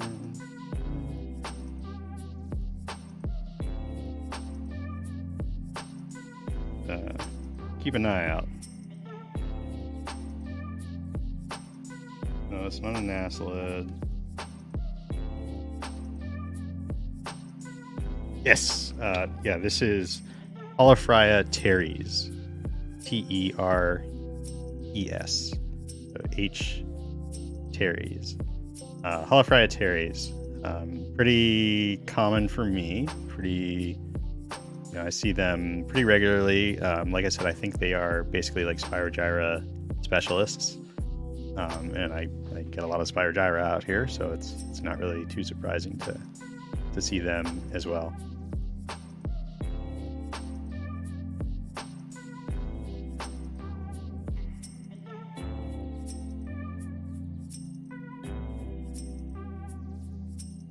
Non-existent, you slept through the best parts though. You slept through one of the coolest things that we've ever recorded on MicroCinema 4K. You also slept through some very annoying technical issues. One at the very beginning where I just kind of messed up. Then also YouTube has been having ingest server issues today. We got that ironed out, it seems like. So, where'd all those... While we were looking at the tardigrades, did all the Brachionis get snapped up by this worm? There's a nematodes. Honestly, joke organism, the nematode.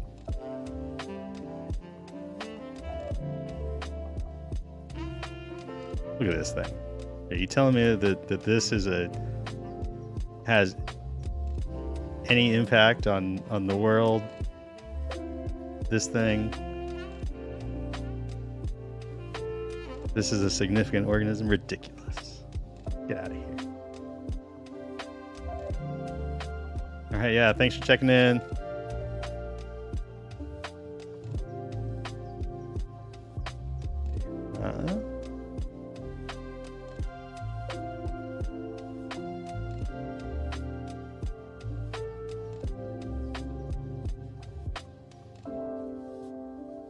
A little extra water on the slide. Yeah, it's weird. There were a whole bunch of Brachionis. There's one. Or maybe just the shell. Maybe the worm got to this one too. There are a bunch of them on here. But I guess they're not around anymore. For whatever reason. Oh, look at that lovely extender.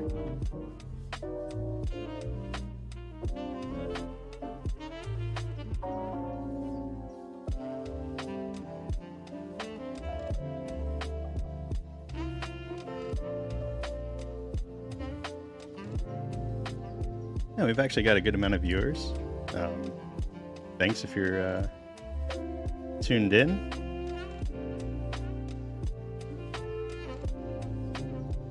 I hope you guys enjoy what is, I believe, the highest quality live stream microscopy in the world. Until proven otherwise, anyway. Here's our a little flatworm friend.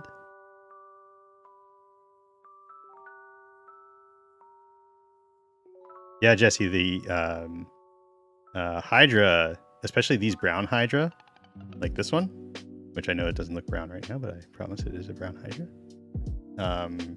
These brown Hydra can get very large. Go.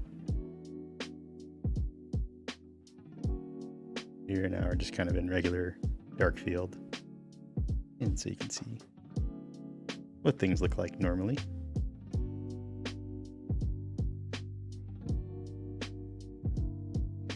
Our little stentor again. And our incredible worm. Hold on, let's look up the name again. Let's get it right. This is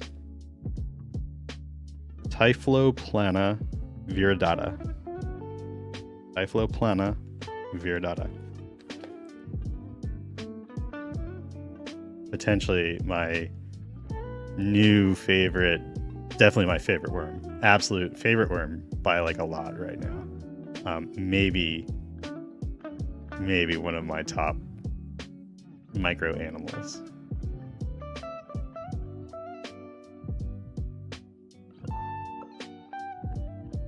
Oh, thanks, Pondering. So yeah, this is right now we're doing dark field, and dark field can be done on any microscope that has a condenser.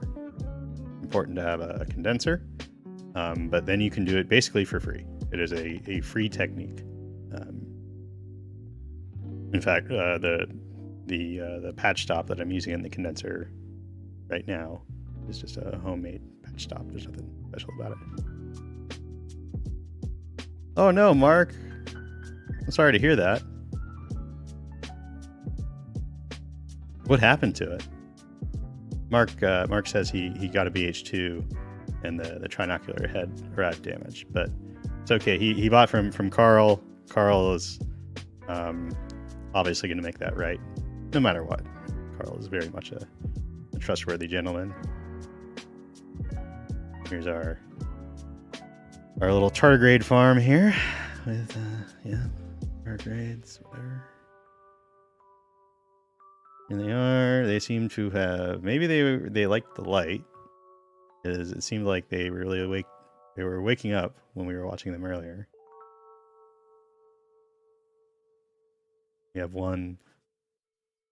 We have 30 or so tardigrades on this slide, and we have what, like 2 of them that are moving. Pondering, when you were seeing the kind of like the purplish stuff, that was dark field combined with polarized light, and then I was also using a wave plate on top of my first polarizer. So wave plates, you can get them on eBay. There's a guy on eBay that sells wave plates, and they're pretty cheap. They're like $30 or something like that. And Jesse, yes, I think back on that scene very often. It's probably one of the funniest scenes that's ever been filmed.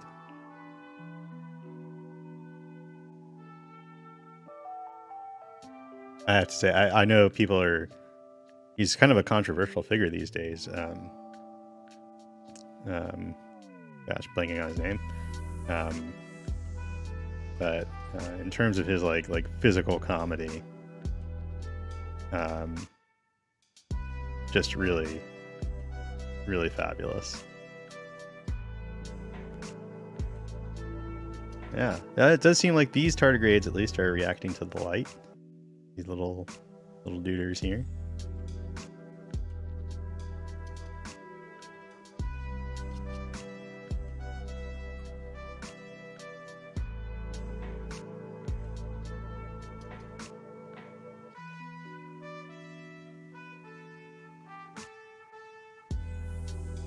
Pop the polarizer back in. Yeah, this is not UV light. This is just essentially light where we are we're really controlling light's an electromagnetic wave, and normally when you're doing regular microscopy techniques, you're not actually like thinking too much. When you shoot the light out, you're not really thinking too much about the wave that you're making. So the waves are very like messy and chaotic. When we do polarized light, we make the light waves kind of behave in certain ways, and that leads to a lot of interesting effects for imaging, for interpreting what you're looking at.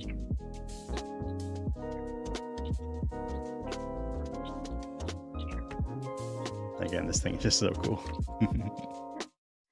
And this, we can get like much more bright effect.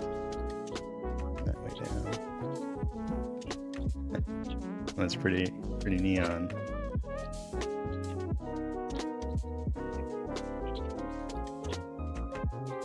The cellophane back on here, and then the other cool thing with polarized light is that cellophane, the packaging material, can do some really cool things for you as well.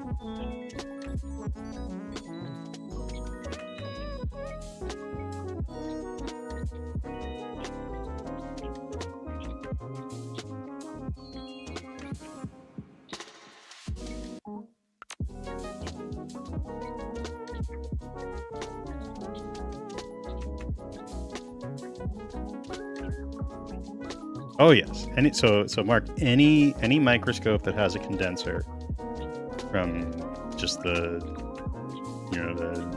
basic AM scopes, all the way up to the most expensive microscope that you can possibly buy,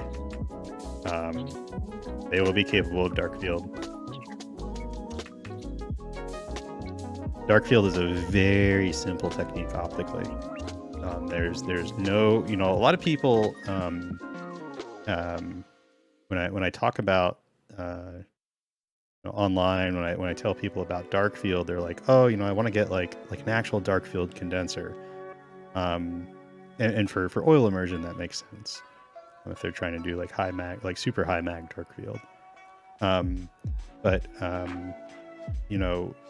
often people think that like the DIY methods aren't as good for some reason, that there has to be some, like, when you buy an actual dark field condenser, that there's actually something way better going on, and there really isn't.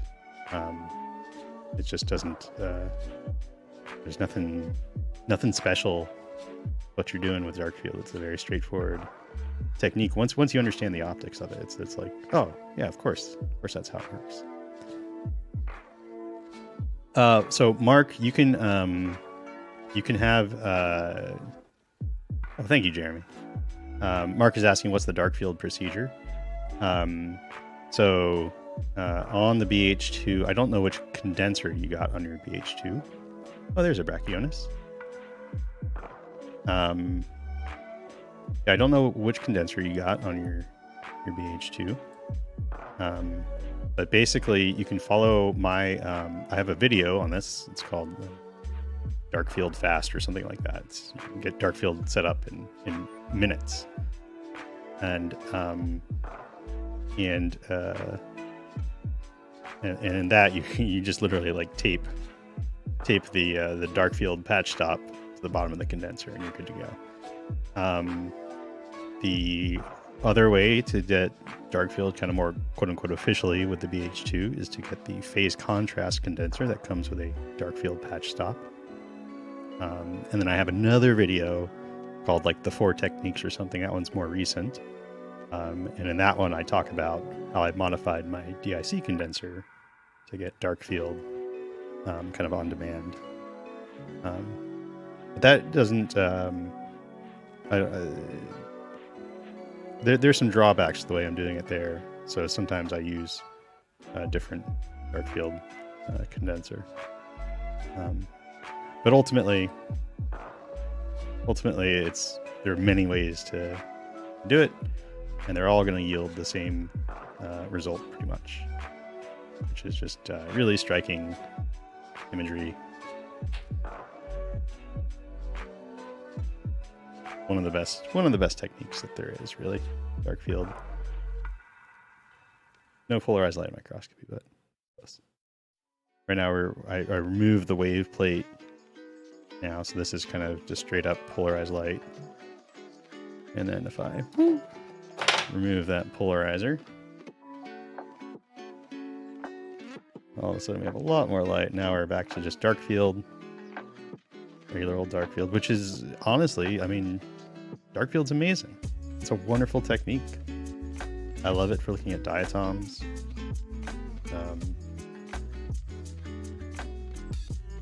Oh, Eric's gonna get a BH2 as well.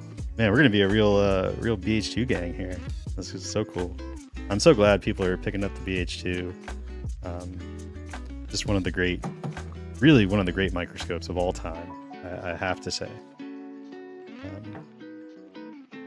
I really do believe it's not technically. I think you could certainly argue that there are like better microscopes, even like in its like contemporary microscopes. There are microscopes that would have been better. But overall, what the BH2 offers, really hard to match. Just so good for so many different reasons.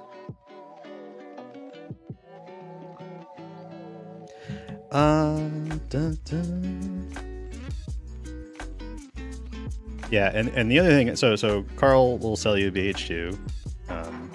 It won't be the cheapest BH2, but it'll certainly be the most like squared away, headache-free BH2.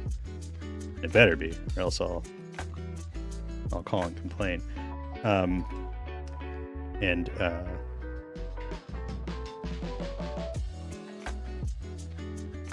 But the other thing to note about Carl is that he doesn't just sell BH2s. He's effectively written the book on the Olympus BH2 for hobbyists. He is completely, Carl, what he could have done is just, however he got his knowledge for repairing BH2s, he could have sat on that and become, the BH2 guy. If you need your BH2 repaired, pay Carl a bunch of money, and he's the guy. And he could have sat on that knowledge and not shared it. And in the whole hobby of microscopy would be worse off if he had done that. But he didn't do that. Instead, what he did was he wrote extremely extensive documentation. Oh, we're back here again, huh? He wrote extremely extensive documentation on servicing, repairing BH2s. He made many videos going through many of the common procedures, detailing how to service a BH2. And I just think that's like such a cool thing. This one guy just like, for whatever motivation, I don't know what motivates Carl, what gets him out of bed, but he made a decision that affected the entirety of the hobby, and that's neat. And this worm seems to be sizing up this Brachionis. Oh, okay.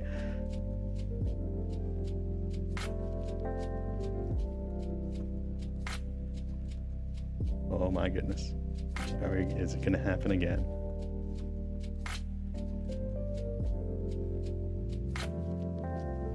Oh. Brachionis is, I'd rather be in a slightly different position than next to this suspicious green worm. And again, so for those of you that weren't here, you see that there's this Brachionis shell here. That shell? Look at that. It's a shell of Brachionis. There's no Rotifer inside this shell. What happened to that Rotifer? How'd it come out of its shell like that? Did it leave voluntarily? Or was it perhaps horrifically sucked out by the sphincterish mouth of a tremendously interesting worm? The world may never know.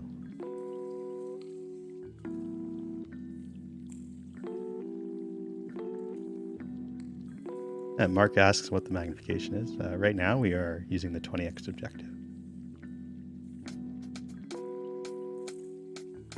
Now I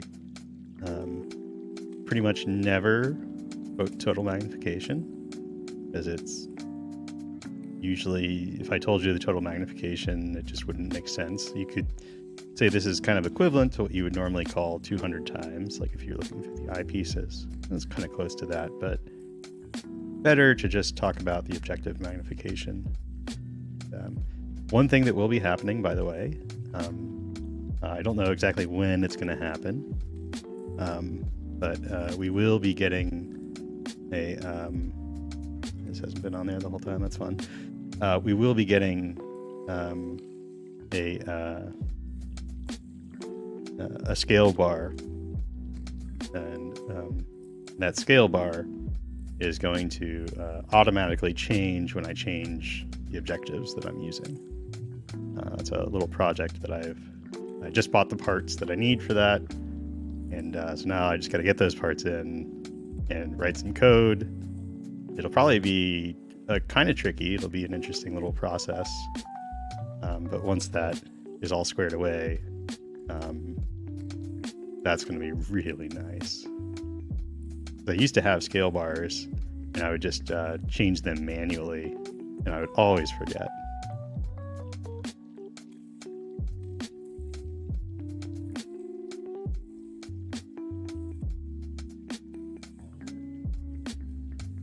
Brachionis, very cool rotifer. Interesting mouth shell.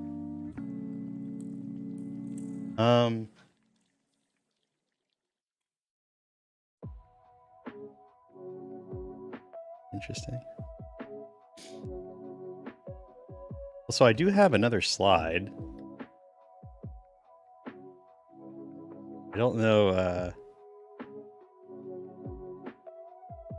it's been in the humidity chamber for a little bit. I don't know if it's still going to be good or not. It's in there. It's been in there longer. I've spent a lot of time on this slide, on this worm tonight. Saw something pretty far out.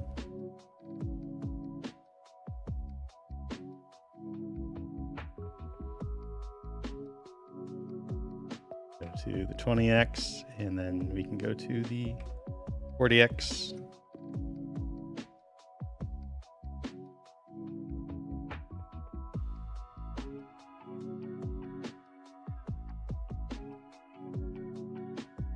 And here is Brachionis at a numerical aperture of 0.95.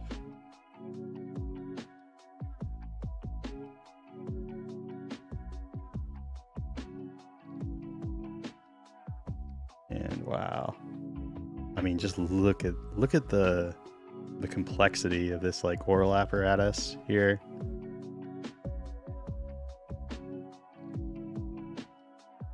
Very unlike kind of your traditional rotifers. And then the foot on these things is very interesting as well.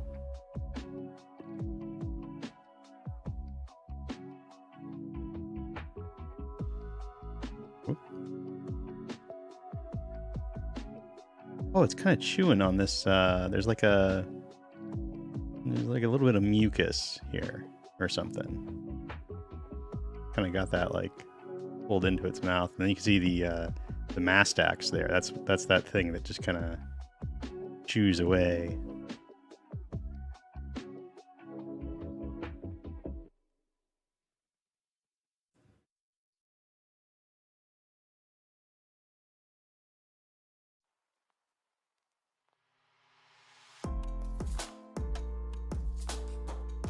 Diatom. Ooh, a little slightly asymmetrical diatom.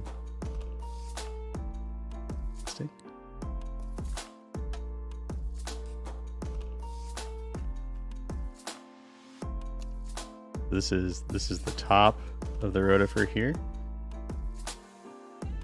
and we can just kind of focus down through it. Focus down, nice and slow. You can see those tusks tusks out at front.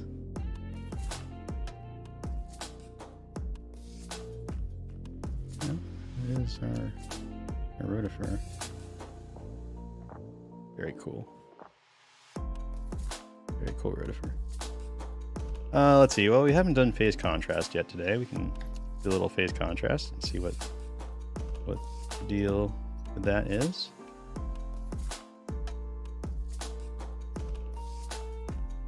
This right in there. We want it nice and dark. And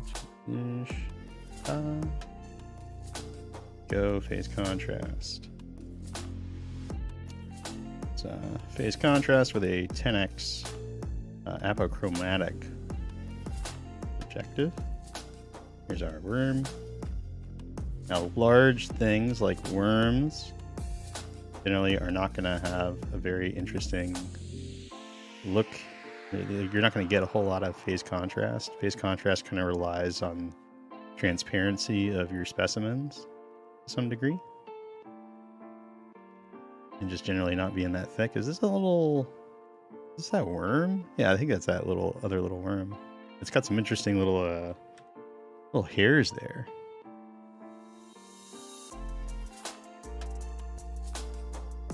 Whoa, it's got some very large hairs actually. They're like probably little like sensory hairs or something. Oh. Put on this room, buddy. And there it goes. So yeah, phase contrast can be cool. For certain specimens, it's very good. But a lot of times you just get sort of a kind of a messy looking image. Oh, here's a nice big worm. Yeah, look at those crazy. This is a good example of actually what. Here we can switch to the 20x phase contrast objective here, and this is a good example of like what phase contrast really gets you. Are these hairs here are very well contrasted. These long hairs, they're coming off the organism. They're very, very dark. Any kind of thin little clear things are going to be real dark. And that's why phase contrast works so well for bacteria. We see a lot of bacteria here on that's the underside of the cover glass. Anything that's kind of dense and clear and small will show up nice and dark in phase contrast. And that's why it was such an important invention, because it allows you to essentially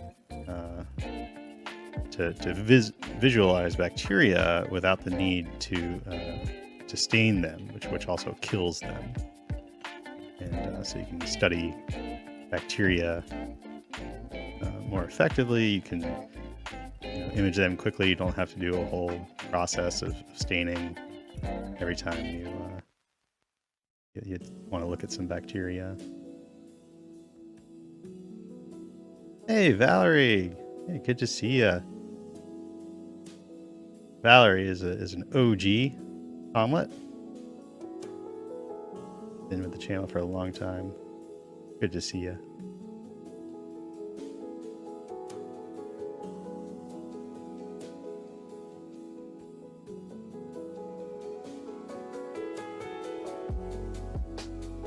I don't know how long you've been here, Val. You missed some. If you just joined, we saw some pretty insane stuff today.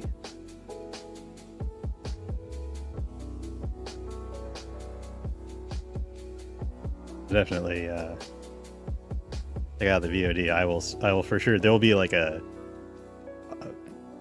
most like clickbaity chapter marker I can possibly make for the moment that I'm thinking of.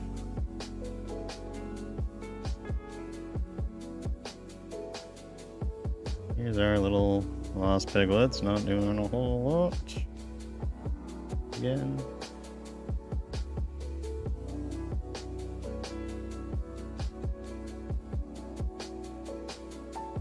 Okay.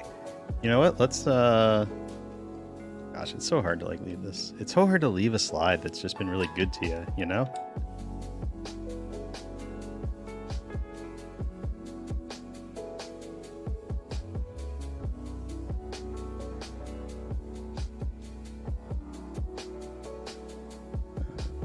There.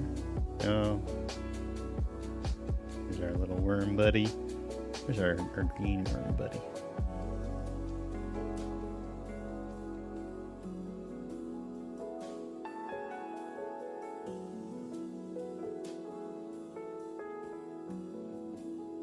Figure we'll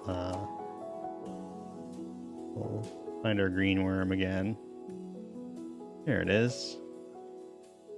And we'll admire our lovely green worm here. And just how you might, wow, just look how it twists, it swims.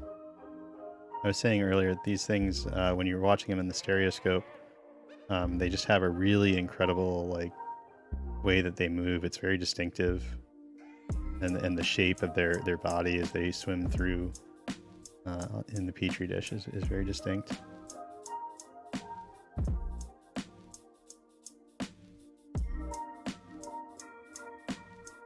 Yeah, if you get a microscope and happen upon one of these worms as well, you might be using your microscope just in normal bright field configuration, and well, this is what that worm would look like with the 10x objective, right? Yeah, you miss this worm has some interesting behaviors. I will say that. There used to be a lot more rotifers on this slide. They've seriously disappeared. But this worm's doing great. Worm's loving life right now. How about that? This is definitely one I will be... sometimes I don't always do it, to be honest. I don't always like wash the slides off after I'm done with them and return the organisms. Sometimes they just kind of... they... You know, just happens. But this slide, this worm will for sure be returned to the petri dish. Maybe we can even try to watch it tomorrow as well. I'm planning on doing a little Twitch stream tomorrow. So, wow. This is Mark. This is a deep well slide. It's a nice. I can give you. I don't know, Mark, if you're on the Discord or not. Yeah. Wait, yeah, you're on the Discord. Yeah. Hit me up on the Discord. I can tell you exactly which slides I'm using. I'm a big fan of them. They are deep well slides, but they're not super thick. The super thick ones, it's very difficult to get certain techniques going, including DIC, but also just dark field, for instance, can be a pain. Yeah, this is one we saw like way at the beginning of the stream here as well. This very cool sessile cilia in a lidded lorica. To give it, maybe this worm might jostle it a little bit and spook it. Let's see. Or we can give it the old tappa tappa.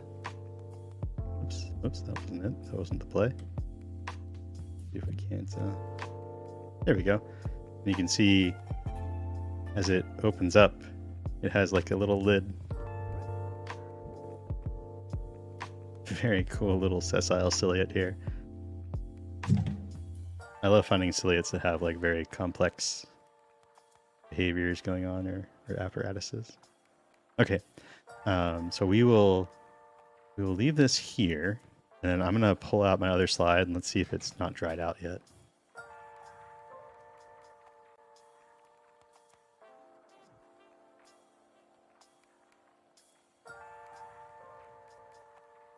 Okay, it looks okay. I'm going to add just a bit more water to it.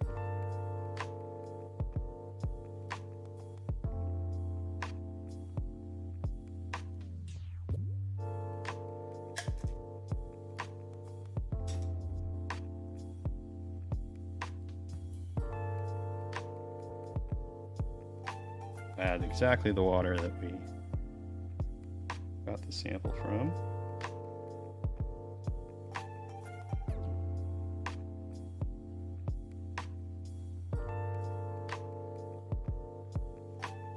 And I kind of intentionally made this pretty thin.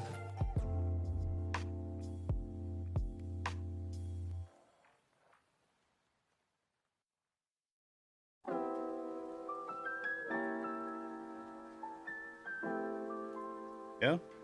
Okay, this slide is going to go right into the humidity chamber.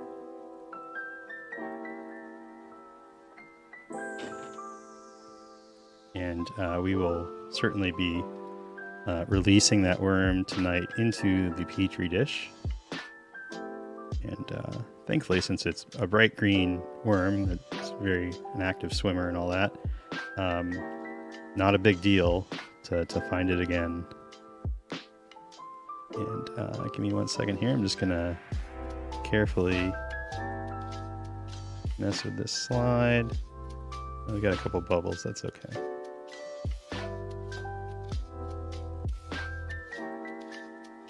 So you've attempted at least to make a slide that has a very precisely positioned cover glass. Let me bring this down. There we go. This way with it, I think. There we go. Let's get that into focus. Okay. Let's check this. Get our curler going.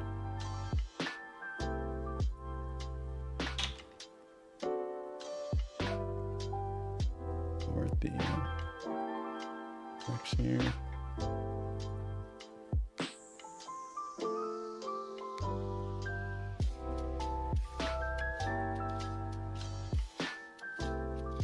Okay, and here we are. This is from a slightly different spot in the I collected from a the last slide was from like a little pond, and then this is from a creek that feeds into the pond.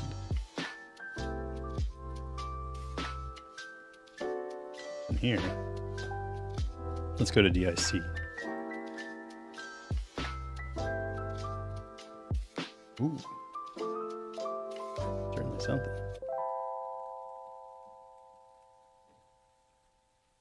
What are you? This maybe used to be like a rotifer or something? Kinda weird. Okay. Interesting. I feel like we got some diatoms. Good old diatoms. These, I think these are Cerirella here. Or at least they're Cerirelloids. Cerirellids.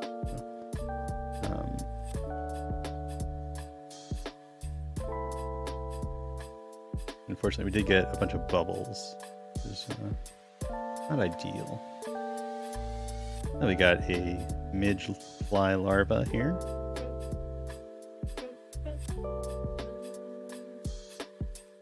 Do I ever bring a microscope into the field? I did it one time when I went out to collect some marine samples. Like for the first time, I was doing that. I have a hatchback, so I just like put the microscope in the back, and that was actually I was using my Journey of the Microcosmos microscope, and then just a portable like LED light as the lamp.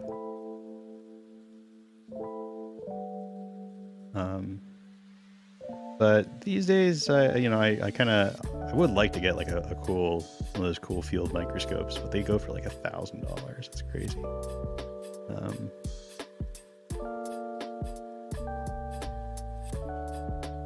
This is a cool little larva. Go to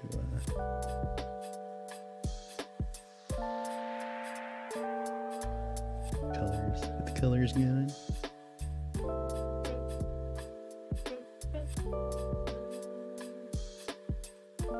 Let's go back to the 10x here.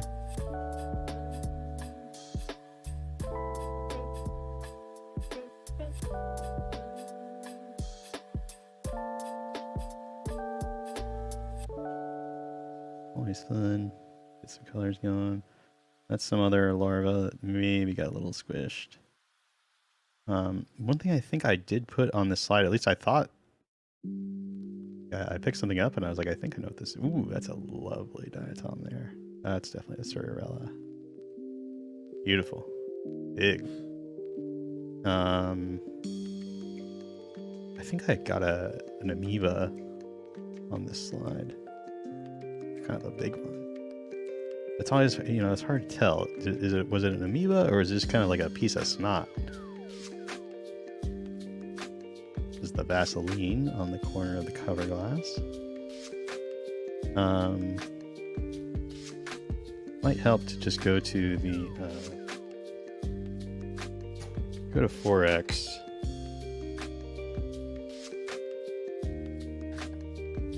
Initially here.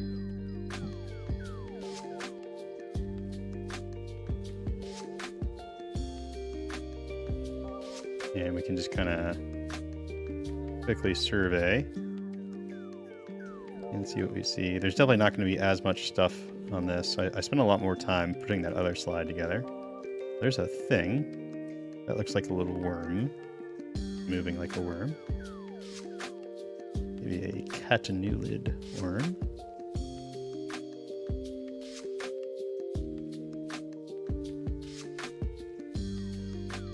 And that's a worm. A little kind of flatworm kind of thing. Interesting.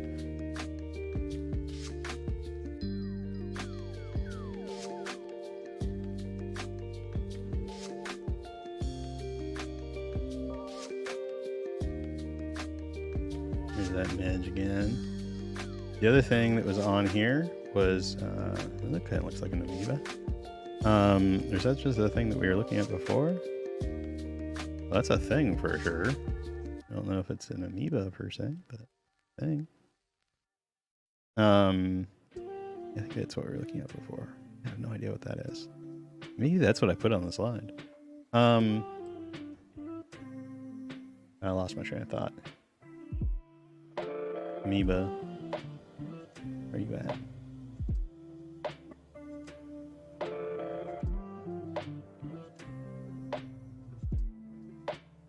I have no idea. I literally completely blanked on what I was talking about before, so sorry.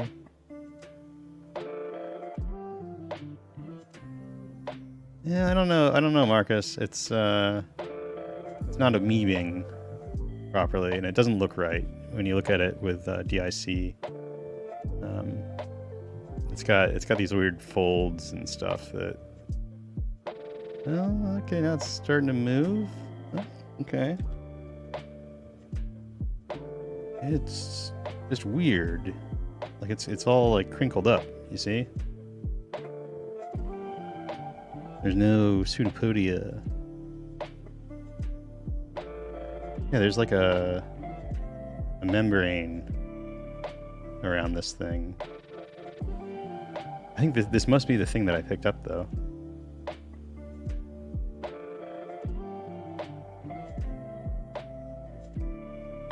All right, Marcos is very confident in the amoeba theory.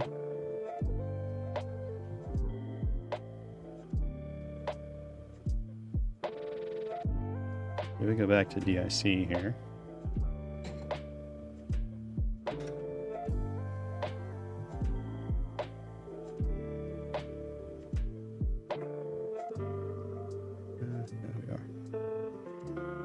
Let's go to 20x and investigate. Dude, this looks weird. Hey, Teeny, you're back. Oh my gosh, Teeny, you missed some incredible stuff with that worm, that green worm that we saw. It did some pretty amazing stuff while you were gone. I'll for sure be making a clip of that. Yeah, Marcus, look at this. Look at this part of it here. You see how this looks like a thing that's all twisted up?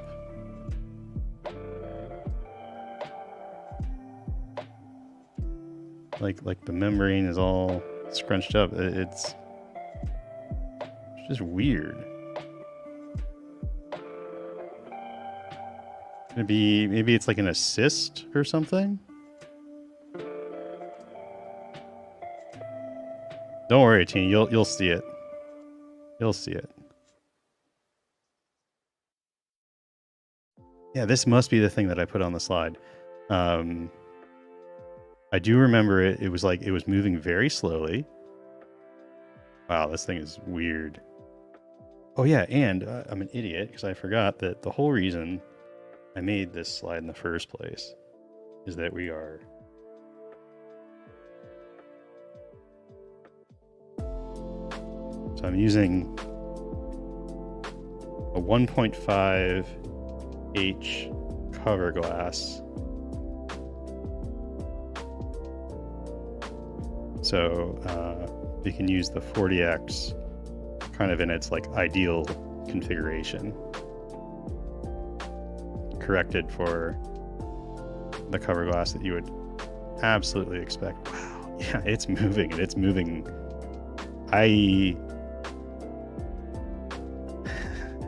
This is mysterious here. If that worm was like incredible, like amazingly incredible, this thing is similarly mysterious.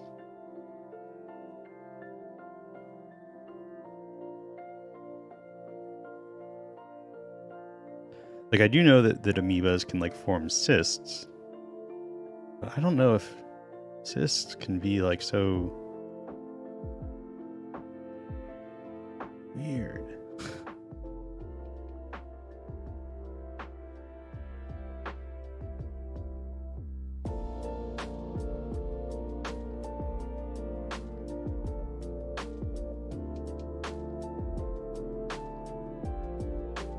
What a weird creature this is. Don't imagine it would have much of a polarized light response.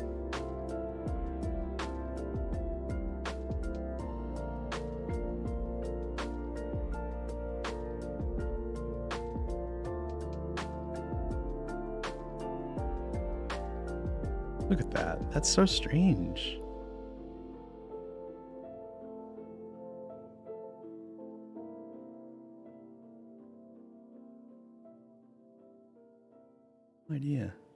No idea what's going on with that.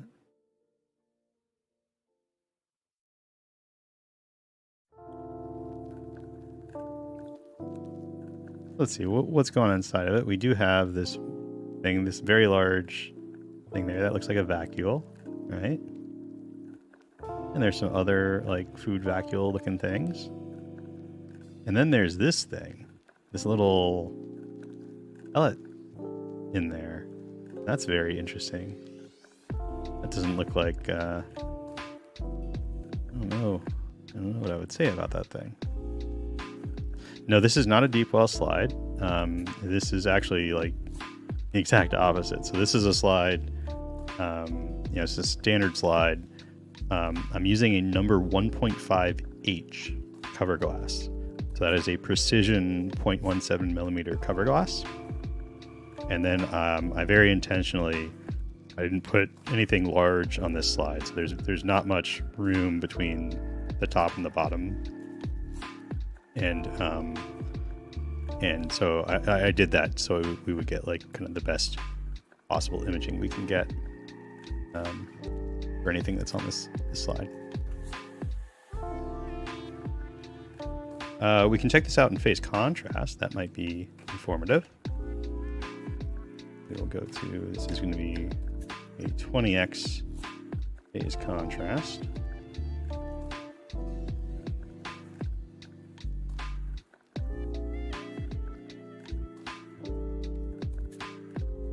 Sure this is, yeah, that looks okay.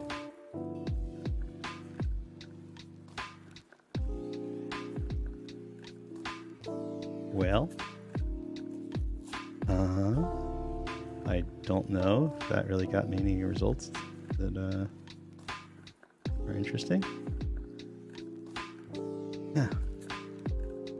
Man, sometimes, that's the other thing about microscopy, man. Like, sometimes you just see something and you just never have any idea what it is.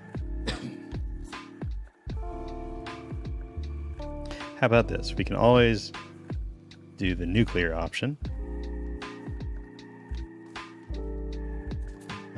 It's not really the nuclear option.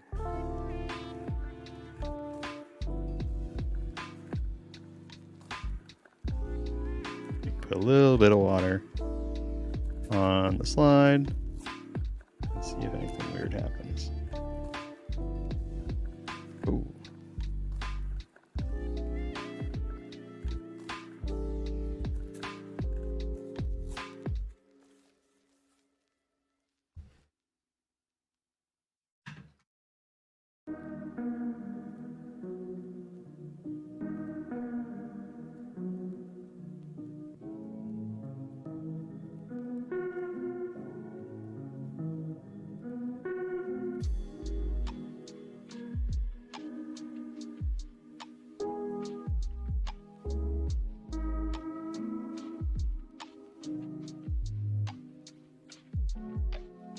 You should check out that picture, Valerie, that I got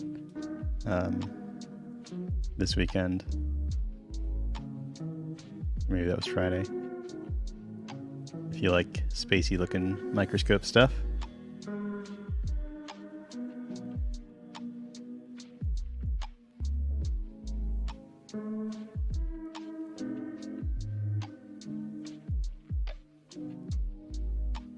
Well. The other thing that was on this slide that I did pick up, although it's possible that it died or something, was there was definitely a Loxodes down here. Yeah, there's a bit of worm. Loxodes are always a fun ciliate to find. They are very cool shape, interesting behavior. But I haven't seen it yet. There's some smaller ciliates. Something. Oh, hey, is that has the distinct twist, I think. Yes, you are a rather twisty little boy. This, I believe, is Lacrymaria olor. Now we need to kind of liberate it, perhaps, by doing some poking.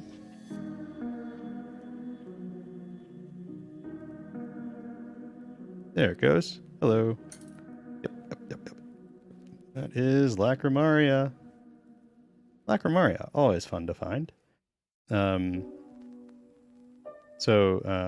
The reason I was able to tell from a distance that was Lacrymaria is that Lacrymaria have a very distinct, like, spiraling pellicle.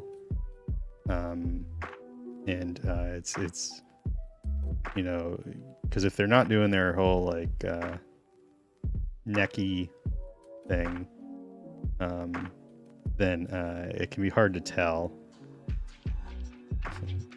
And they're fast. Like if they're embedded in sediment like this one was, but once you get a feel for what that pellicle looks like, it is very distinct and it becomes very recognizable. Ooh. So these things can really throw the jukes on you too.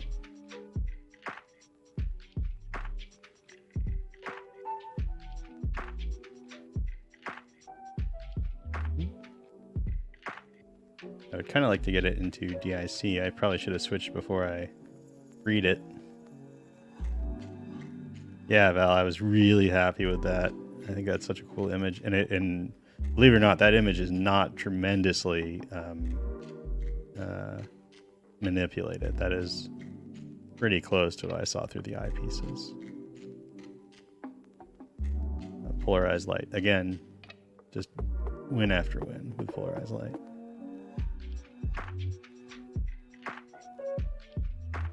Oop.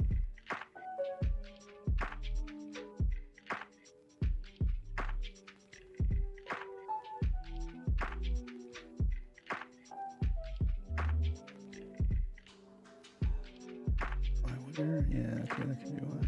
Yeah, that's why. That's gosh. I'm just thinking back now. I'm like zoning out. I'm fully on autopilot following this Lacrymaria, and I'm just like, why was I having issues at the beginning of the stream? I'm like, I know exactly why. I just did something very dumb. That's okay.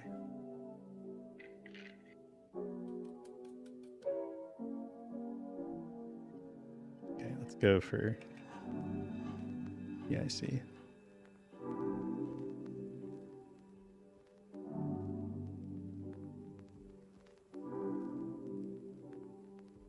There's a little silhouette there. There's our Lacrymaria. Where's Lacrymaria? Kind of a... I think the Lacrymaria episode of Journey of the Microcosmos was kind of like one of their big episodes. It is a very cool organism. I still wish I could find like more of them. Often I just find like kind of one of them like this. Then the other thing that's interesting too is like I'm not actually sure if this is Lacrymaria or lore because it doesn't have a super duper stretchy neck. Sometimes it might just not be doing it. Sometimes they need to like nestle in and then they stick their neck way out. But this could also be just like a different species. It's definitely Lacrymaria though. There's our little midge. Probably expired.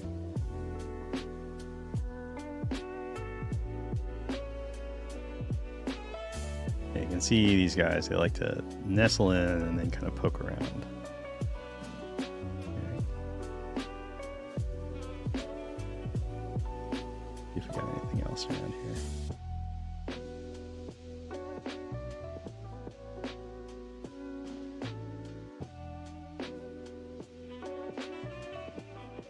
There seems to be some bacterial activity around this squished insect larva here. I'm sure that's not a coincidence.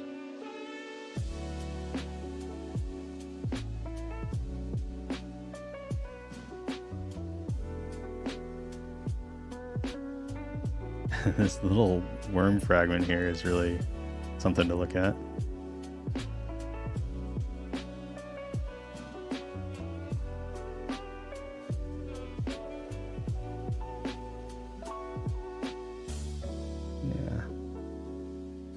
That's just not a ciliate.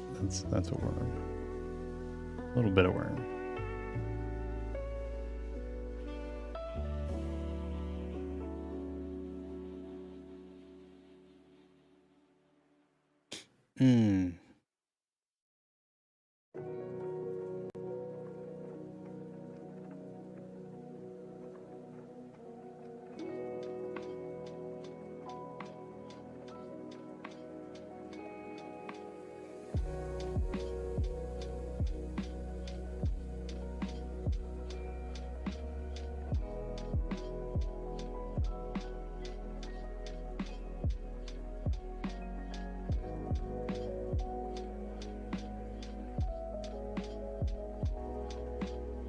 Okay, well. Oh, hey, here's a. There's one of these. We saw one of these earlier as well. Now that it's actually kind of chilled out a little bit, let me see. Let me look up the name of these again. I always forget. It's a dinoflagellate.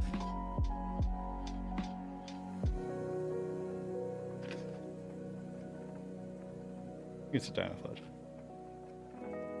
Pretty sure. Maybe, is it not? Is it just a flagellate?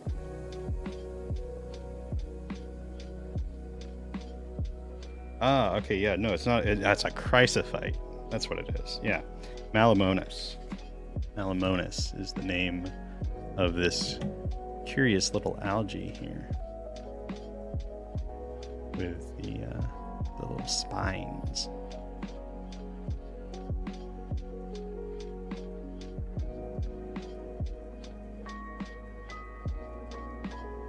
And if we look real close to our 40x objective, maybe we even tune this just a little bit like that. So we can see the this one's kind of lackadaisical here, but we can see the flagella beating away, and we can see these amazing spines coming off of it, and then you can see that the spines come off of like little scales that all link together around this organism, kind of interlock. See, the spines themselves actually have some kind of serration at the ends.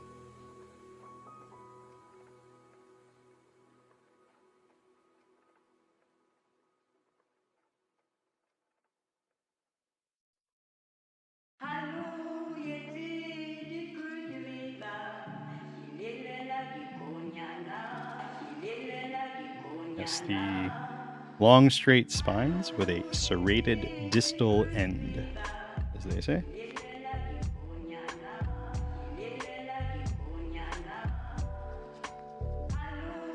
Planktonic monad. Delicious scales. That is what we are seeing. Really cool. I really like finding these. If you can find them in like large numbers as well, they're very cool. And hey, we have a worm.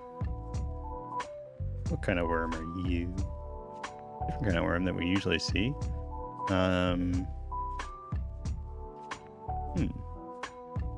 Maybe catanulid? I don't see the orb that these catanulids usually have. Hey Susie, welcome in. Glad you're enjoying.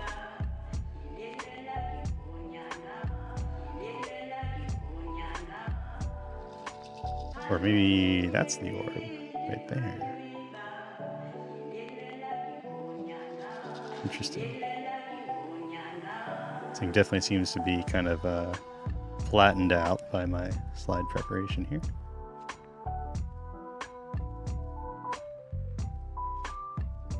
Let me buzz around a little bit more at the see what we see with the 40x. And sometimes it's easy to overlook something neat.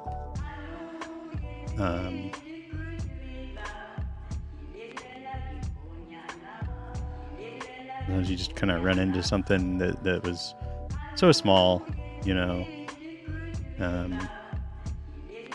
that actually has interesting features.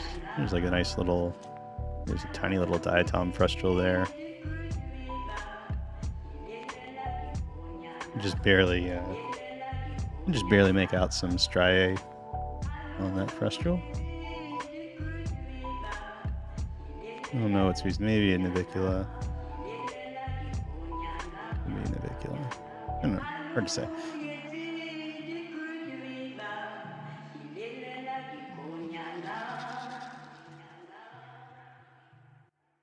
And here's our. Yeah, I forget. I should. I think I guess it is just is it a Sorarella? Wow! Look at wow! Very active internally, actually, right now. Well, those little oil droplets are churning around. That's kind of unusual.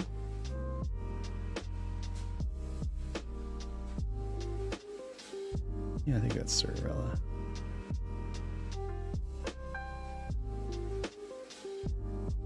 These things have such an... One thing I have to say, one thing I want to convey to my audience about diatoms is diatoms probably have a far more complex structure than you think they do.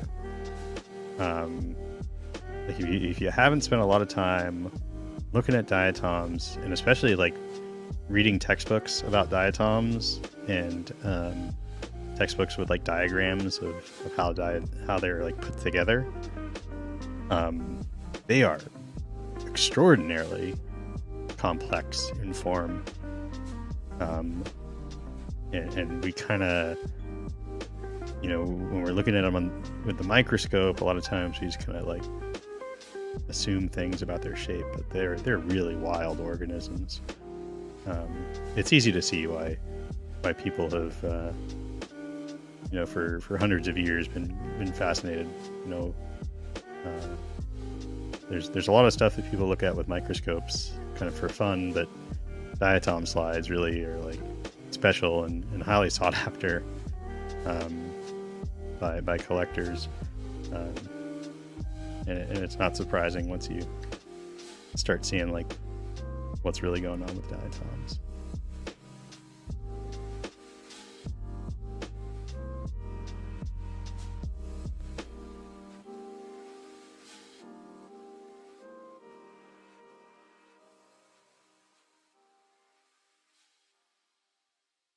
Okay, well, I think we'll call the stream here for tonight.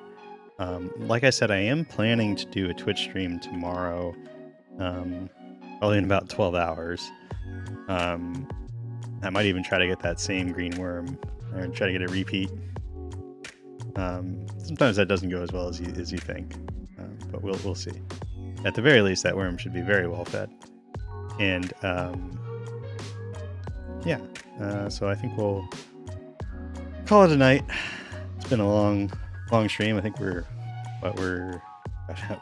going for like, yeah, we're over 3 hours at this point. So yeah. Anyway, thanks so much everybody for tuning in. Thank you, Teeny, for tuning in twice. That's pretty cool.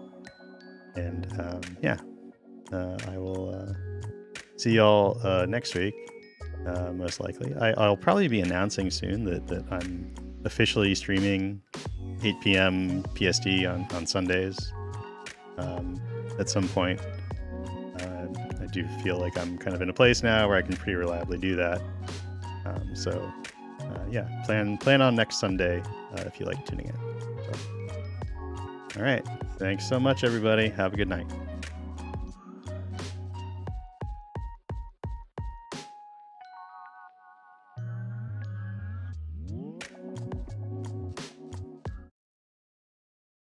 Much, everybody. Have a good night.